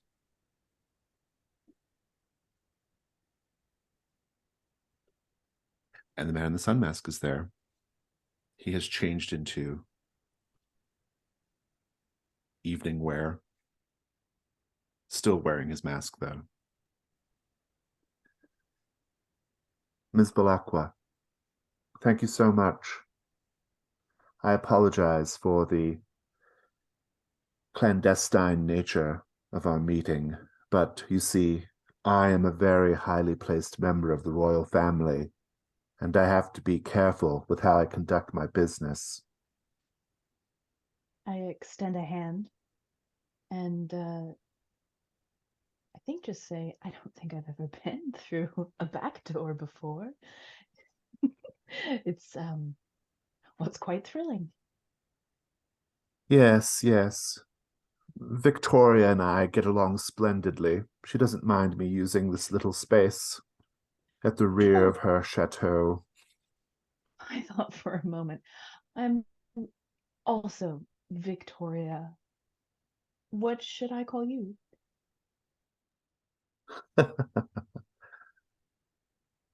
Unfortunately, I have to maintain my anonymity, Ms. Belacqua. I do apologize. I also shall not be eating. I hope you don't mind if I just watch. I suppose that depends on what's for dinner. Oh, Ms. Belacqua, I have such delights prepared for you.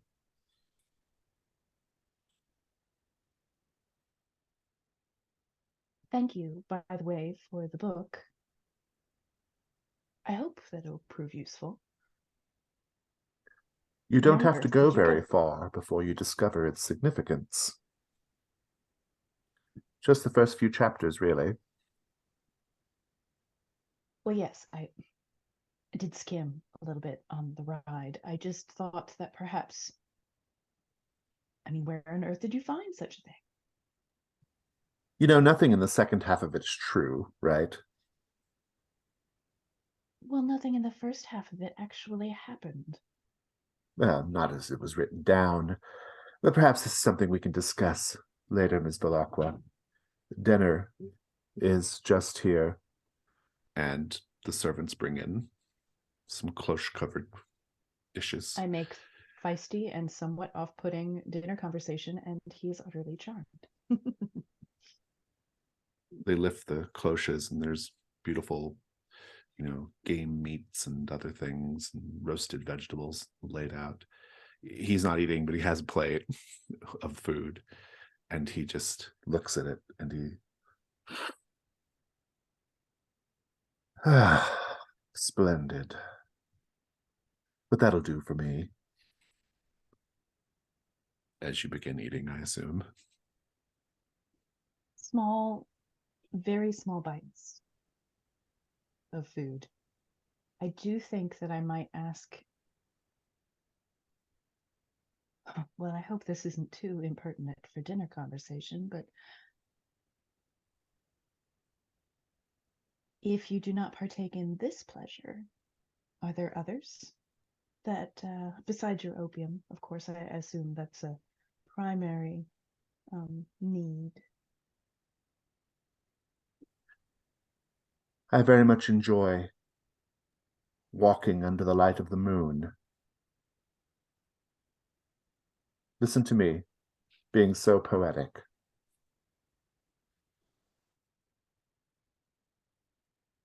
Well, there's plenty of poetry about the moon, the sun as well. We cut over to Bout Club. Jakob, this guy, who his name is Denny Baker, Phineas's brother, he's going to get himself killed if he goes up against the Slugger. But Jester is like, you want to fight the Slugger? Fine, get in there, buddy. And that's the thing that's going to happen. All right. What do you do?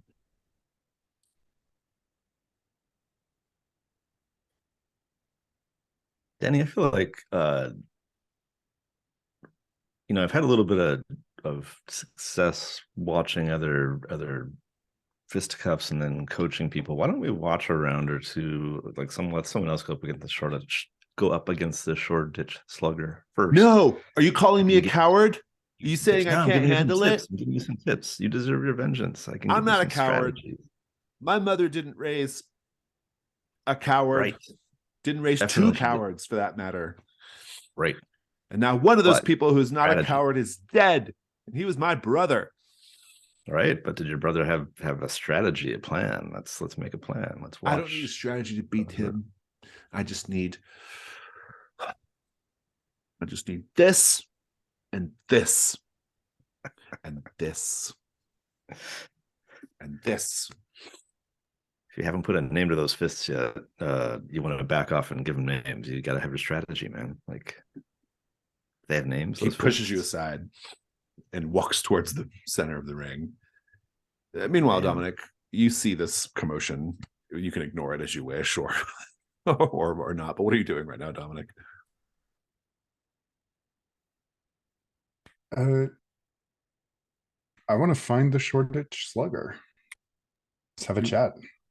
Yeah, he's going to be getting ready to come out of this little back area at the church where the fighters are kind of hanging out. It is going to eventually be the the part of the cathedral that's behind the metal gate. I don't know what you call that, but over by the altar. Would this be a place Dom might be familiar with? Yeah, Bout Club? you can have enough. I mean, you're the type, right? Yeah, I think he'll just walk on back. You see the slugger, you can't miss him. He stands like half a foot taller than at least every person here, and his body is covered in tattoos. And you do now smell the honey as you approach. That is confirmed. What do you do? I think Dom will, with a couple of cocky grins at some of the other fighters, wishing them luck tonight, he'll just approach and extend his hand and say, wanted to meet the legendary Shoreditch Slugger myself, Dominic Constantine. He shakes your hand and he says, "So are you getting in the ring with me tonight, Mr. Constantine?" Not tonight. I have other business to attend to. He says, "Too bad. You look like you might actually be a challenge." I assure you, I would be. That's what they all say. But I find that there's no man so far who's been able to take me down.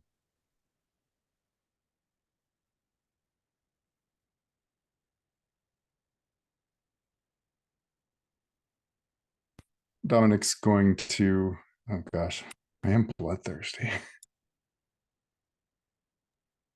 Could be a night move to resist the call to the fight. Yeah, because I think now it's a challenge, not just an investigation. Yeah, indeed. I mean, you can just succumb to it if you wish, or we can roll dice. It's up to you. Oh, I do have to revel in the thrill of the hunt. Well, that's true too. I'll give you an X. Yeah, all right. Dom will say, well, and he'll kind of, I think he's actually quite a bit shorter than the Shoreditch Slugger, and he'll look at him and say, actually, my schedule is just cleared. It's like, all right then. I think they're calling for me now. You just saved someone's life tonight, though perhaps you've imperiled your own. Doubtful, but we'll see. Lady Florence, what are you doing right now? I What was your am clue? stalking. I can tell you what my clue was. I'm just like stalking around the ring. It looks like I don't know, like a predatory cat, like just kind of like pacing around, like studying every move. And at some point, like I see like a knockout that seems a little stronger than it should have been. And after the fight, like I'm very carefully watching that fighter, and he drops a stone, which looks like a very alien stone. And in Oh, fact, I would recognize it from my studies or perhaps travels as Mars rock. And I toss it over to Jakob as I pick it up. oh, intriguing. Jakob, when you handle this Martian rock, how does it affect you? Yeah. Holy moly. I think my fingers just immediately, like all of them were like sort of separate into the split pairings that they do. I can tell there's something important about it, but I don't really know. It's kind of got that like tingling in the back of my head, sort of like I've seen this before, but I don't recognize it quite. I say, Lady Florence, where did you find this? And then I kind of see my fingers, and Before you can answer, Lady Florence, Jester grabs you by the collar and says, "You're up, milady," and pushes you towards the ring. And he announces, "We have a bit of a novelty for you this evening, gents. An undercard fight before the slugger comes out. A woman!" Oh, hubbub, hubbub, hubbub. But who wants to step up? Who wants to step up to show their bravery, the courage, the fortitude to get into a fight with this well-seasoned, pointing at your face, lady? Everyone's kind of like, just kind of like, there's a little bit of a murmur.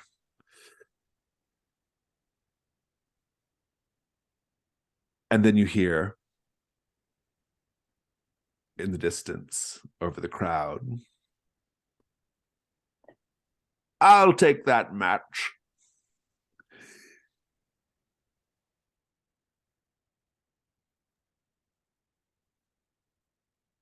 Let's make our last stop at the Grand Guignol.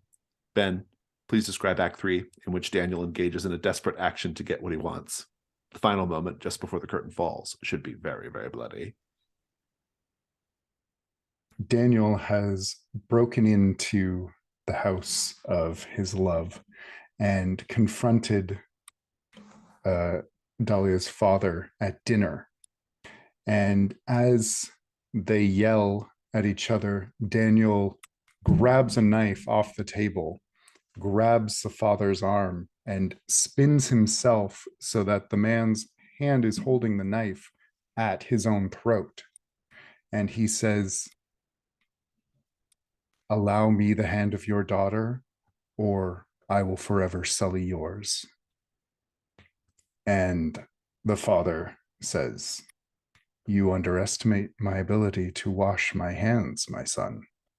And just starts slowly sawing across, blood spouting over the table, painting everything red. Dahlia is sitting screaming, and then the curtain lowers. Very good. Ms. Balakwa, the evening has ended with you and the man in the sun mask draped over a chaise. And he whispers to you,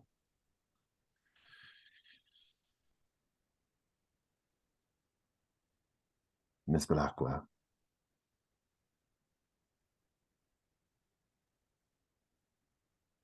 you, more than anyone, don't need to be told that there are worlds beyond this world.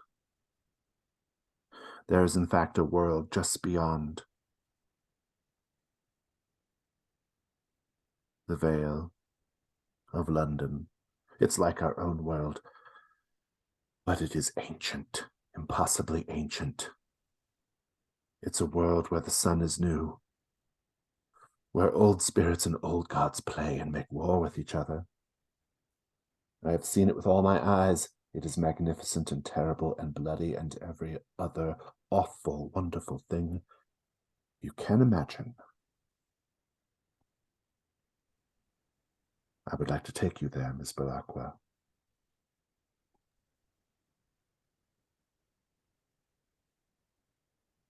I would very much like to see some awful, wonderful, bloody, fantastical things.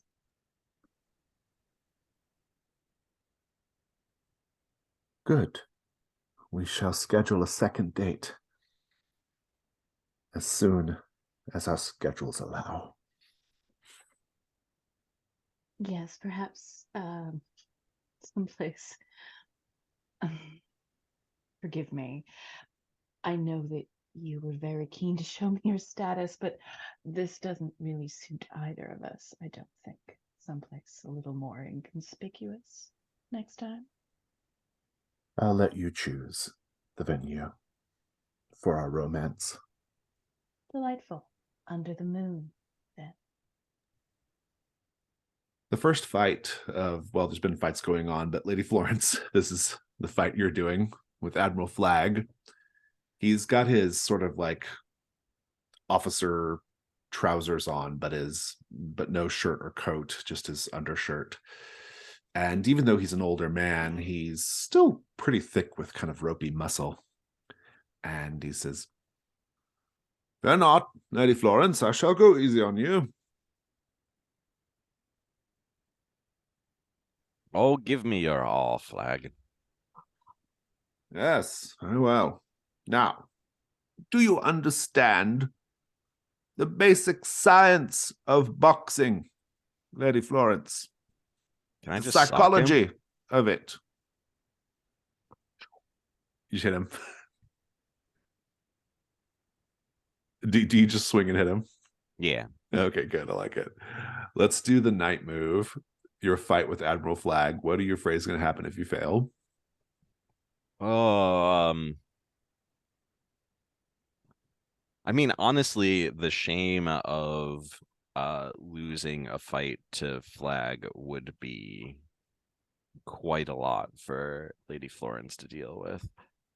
It's worse than that. He's going to actually punch you in a vital organ in order to incapacitate you badly. Shame on you. A cheap shot. Let's have the roll with vitality. Would Dom's advice potentially grant advantage? I think it'll cancel out the inevitable disadvantages. Roll with vitality. Hey, we're coming out big. 12. Nice. I'll give you a clue as well. Please describe how you give me the fight. Just describe how you beat Admiral Flagg. I think it sort of echoes what happens earlier, and that like first like I catch him right in the eye and give him that black eye, and then probably with the other hand, a little trick that Dom taught me, give him an uppercut right into the jaw, and I can just like hear the bone like dislocate and sort of like crunch.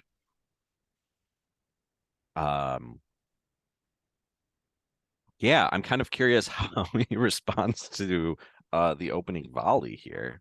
Yeah, he just like I think he actually weirdly he's standing there taking it. Like this is it almost like goes into like sort of weird like kink territory for him. Like he likes you beating the shit out of him right now. He's like smiling and asking for it.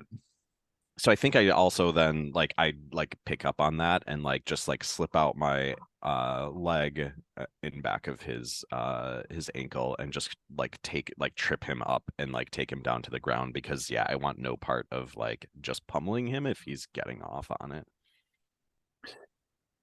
He smiles and he says, "You hit like a girl." And he kind of gets up. The match is called. You don't seem to hit at all. He says, "Oh, don't worry, Lady Florence. Both you and Hargrave House will get to feel the full extent of my wrath soon enough."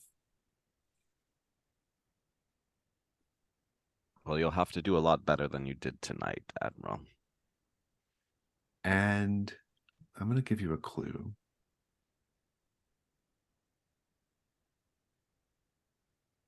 As you are walking away from the fight,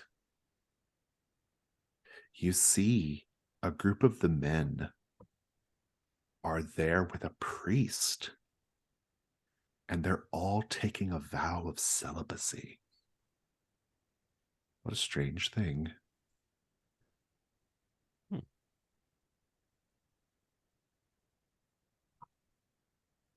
Dominic, your fight with the slugger is the finale. Denny Baker thinks it's his fight with the slugger. And Jakob, when Denny gets kind of like told to scram, he's like crying and furious and flailing around. And what are you doing, Jakob, since you've sort of become his minder? Oh, are they serving booze around here? Like anything? No, actually not. They've taken Okay. vows of celibacy, and also they're dry as well. Darn.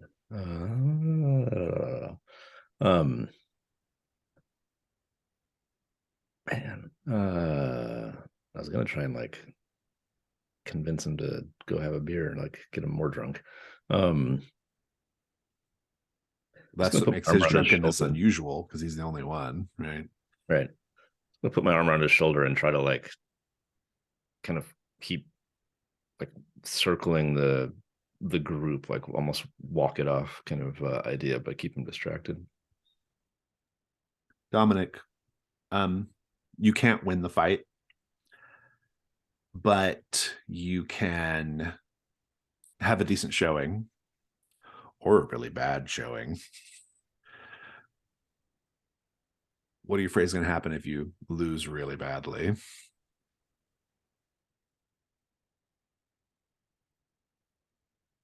That my reputation at Bout Club will be forever marred. It is worse than that.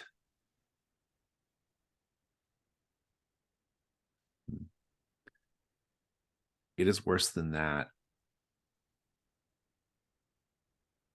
A Constantine is there and watches you lose. Go ahead and roll with vitality, which is a good roll for you. Am I assisted by Bloodthirsty? You can take it. Yeah, you get advantage, right? Because you get to tap that once. You have to take that condition afterwards, but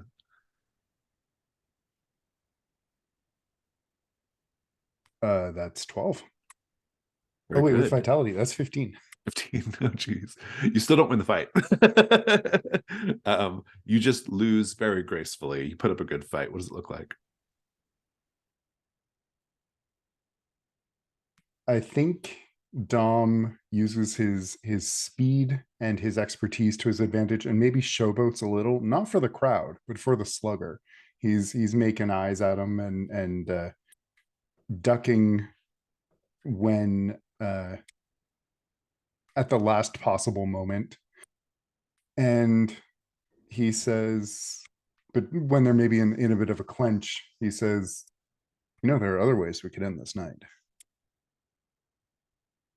And he'll lean in and lick some of the sweat off of his brow. That confuses everyone at Bout Club. Everyone at Bout Club starts feeling weird feelings.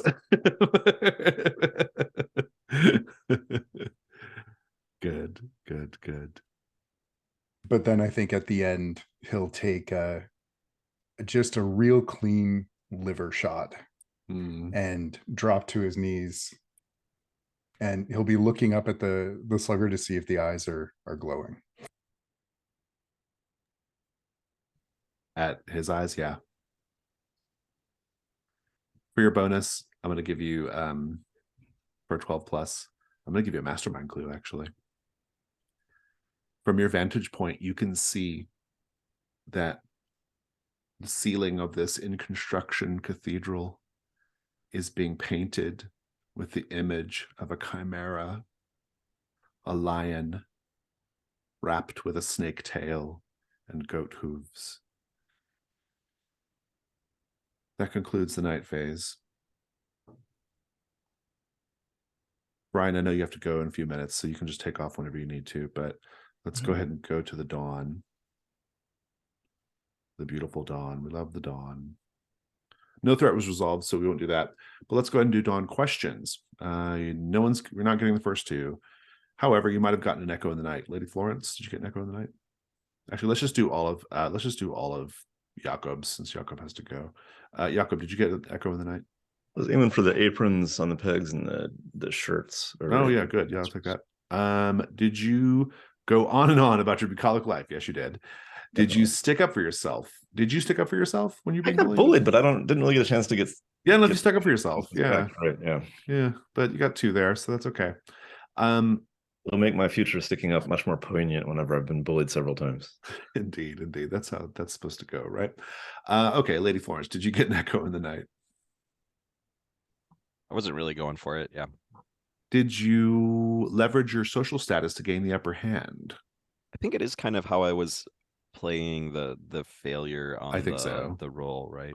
Yeah, I'm into it. Did you have a face-to-face encounter with the mastermind? Yes, you did. Indeed. Literally. Face to face, fist to fist. Face to fist. Yeah, Fist to indeed. face, yeah. Your fist to his face. Victoria Belacqua, did you get an echo in the night? I think I echoed pre the night phase because there were glistening, sweaty men, and then also I think the glistening from Dominic earlier holding. Oh, all I'll the take barrels it. Yeah, that's good. Yeah, I like it. Did you counsel someone using your supernatural affinities as the basis for that advice? I did not. Did you perform a ritual? I did. Very good. Let's go to, I think it's everybody. No, Dominic. Did you get an echo in the night? And Dominic, you can take an X on your hunt as well, if you didn't already. Thank you. I was going for that with the blood spraying on the tablecloth, like the blood spatter on the snow. That's really good. Yeah. Did you taste someone's blood, sweat, or other bodily fluids? Yes, you did. Did you revel in the thrill of the hunt? He was flirting up storms and yeah, I'm into it. Very good. That concludes questions. Brian, you get to reassign the keys to your vault, your single vault of Tarthor. Thanks. And I think I'm owed Janus Mask from some people, at least 1 or 2 of you. What do you got? So from the perspective of the boy, last time he had seen this angel in a dark thing. And it keeps on visiting, and eventually this angel comes out as well as her compatriots. And I build sort of like a relationship with the angel, the woman, and I am keep on voicing like my infatuation with some of her like followers, her crews, her fellow angels, and she like encourages and sort of like sets up sometimes subtly these sort of encounters and sort of reflecting the way that Lady Florence behaves with the current Hargrave House crew as well, and is sort of like setting up these relationships. And so I think that that's kind of how I interact with her, is that she is creating these romantic trysts between me and the land folk, these visitors from another world. Love it. Good. Thank you. Any other Janus Mask? Okay, then. In that case, we shall go to Stars and Wishes. Right on time for you, Brian. Let's go to Stars and Wishes. Brian, if you want to say yours first, you can go ahead. Sure. I love the interrogation of Lady Florence with the boxers, and then that ended up setting up so many other good moments, like Dominic resetting the jaw, and Victoria's comment about Lady Florence trying not to get head in the face again. So like that one thing just sort of set up a lot of really neat pieces for me.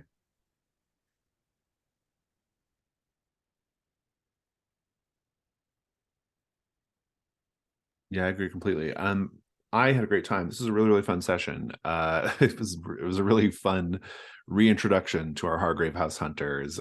We got to see so many. It was so sensual and so physical and so very chatty in a fun way.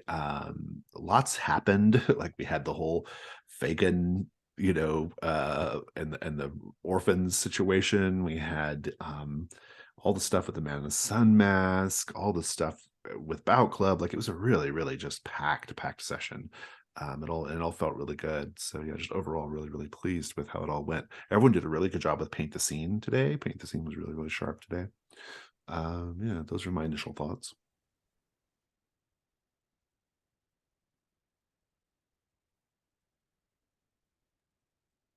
Yeah, I think the stars to just kind of like the failures and playing off of them. Like that's there's a lot of times where like failures can like block a group and you just kind of feel like stuck when you get all of those bad rolls.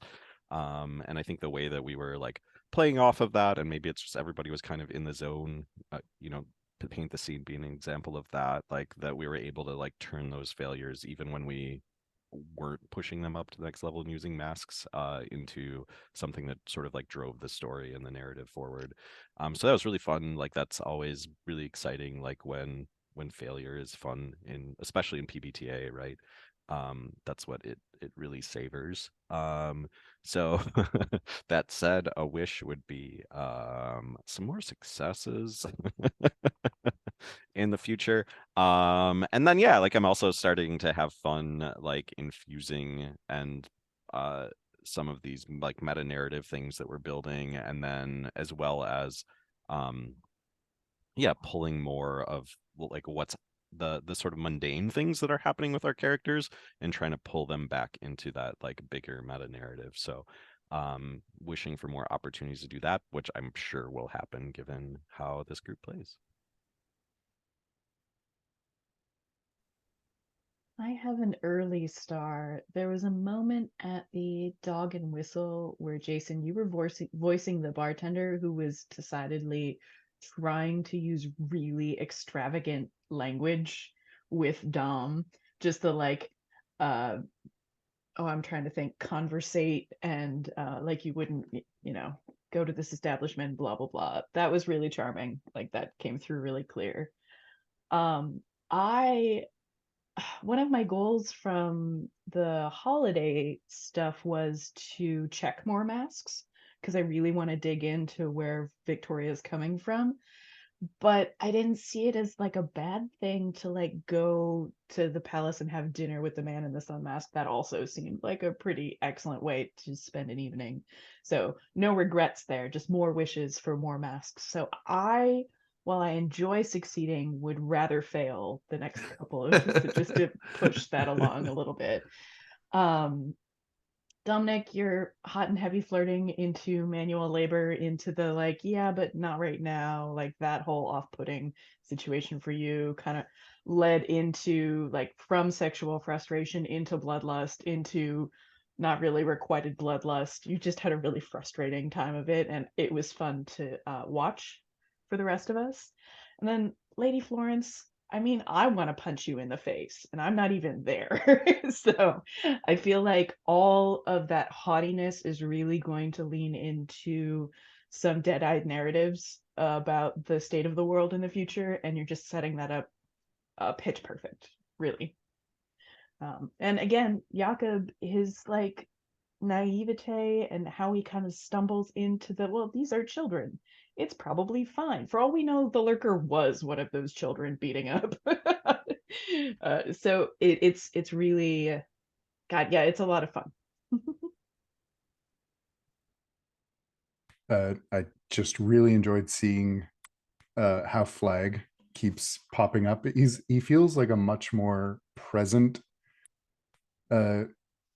presence than in the last Between Saturday game with Theodore kind of being at a remove, and I really love seeing him here, and I love that it's a combination, if I can interrupt you, it's a combination of Flag specifically because he lives next door, and also having an explorer, right? Like the two like work really hand in hand, yeah, in that way. it's good fun, and I love the fact that he's just saying, you know, yeah, I'm going to destroy you all, and we're just like, ha, ha, ha. Okay, see you later, neighbor. And yeah, having him show up at Bout Club, it was just great. Every scene that Florence had this episode was just it was so much fun to listen to, and I love you just had your face busted and you're going back for more. It speaks to Florence's drive to just solve this problem in the way she's going to. I really loved this iteration on the man in the sun mask and the ties with Victoria, and as you said, the light and dark little the contrast there is a lot of fun. I look forward to seeing where that goes to. And yeah, Jacob is a lot of fun to interact with. I was glad I got the opportunity to bully him a little more, and hope to see what comes of that relationship that we're building. It's a lot of fun. I like that Dom lost that fight, and but might have intrigued the Shoreditch Slugger. We'll see. Yeah, that's my wish. Are the Shoreditch Slugger and Dom going to hook up before this is over? Like, I want to know. We have to know. Dom would yes. Dom would swipe right. God, speaking of bullying Jakob, I need to ask Brian if he's wearing Rebecca's ring, because that ring is really The attractive. ring is like really, it's got a lot of dark yeah. spirit, anti-mojo stuff. Going to lead to some interesting bullying. In the Knowing future. Jakob, he just like threw it in a desk or something. It's in a desk drawer somewhere. Hard to split your fingers when you're wearing a ring. Exactly. That's a good point too. Yeah. Fair. Yeah. This is good fun. My wish is I do have the wish about Slugger and Dom. I think that would be a really interesting dynamic. I also am really interested to it's the Man in the Sun Mask is interesting as a side character because like I've kind of made him like really like hone in on Victoria because of Most Beloved. This is flowing from Most Beloved, right? But and also he can be chosen as an ongoing side character, and so I'll just be curious to see like if that continues being a thing, if he continues being like just this like presence in the story even once the Limehouse Lurker is resolved. He's a fun character. I obviously love playing him, and so I'm just really curious to see how that goes. I'm really curious what my characters. Oh, go ahead. I was gonna say I'm really curious what the fallout is going to be, because to Jenny Johnston's mind, you're taking too long to solve the Limehouse Lurker mystery, right? And so like I just feel like there's going to be something is going to have to give on that, right? And so I'll be curious to see how that plays out as well. All I was going to say is not all of my characters can be drawn to the Sons of Another World. We can't do that again. I can just be drawn to the Man in the Sun Mask. Yeah, I'm making this particular iteration of him a little bit more because of the Most Beloved thing. I'm making it almost it's romantic, like he's like sensual, a romantic figure. Yeah, totally. All right. Any other stars or wishes? Okay, then in that case, fabulous session, everyone, and Brian as well, who's not here, but if he's watching this, it was great. And we'll wave goodbye.